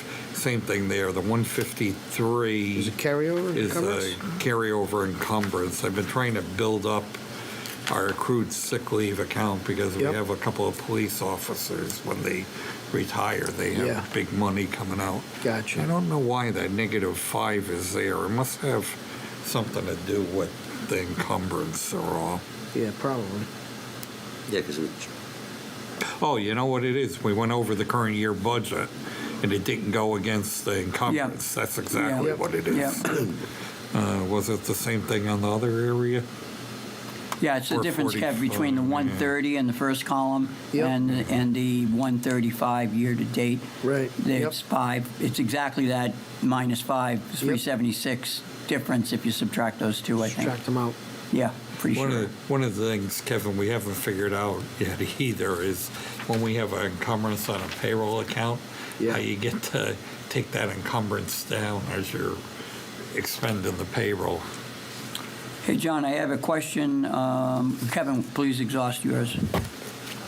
Oh, I'm good. Yeah, I'm good. Yeah. Back on page 4, and this led me to ask a different question, but back on page 4, when I looked at the 57,000, I was examining that. It's in the second column in the transfers adjustments in the equipment computer in the IT area. Mm-hmm. Are we good? Yep. Okay. So I didn't remember that. That's the encumbrance from the previous year, 57,000. So what that led me to do after I started seeing a bunch of these transfers, adjustments, and I'm saying, gee, I don't remember transferring, adjusting all this stuff. I went to the very back of the bus and said, oh, we've got $1,274,000 in this second column.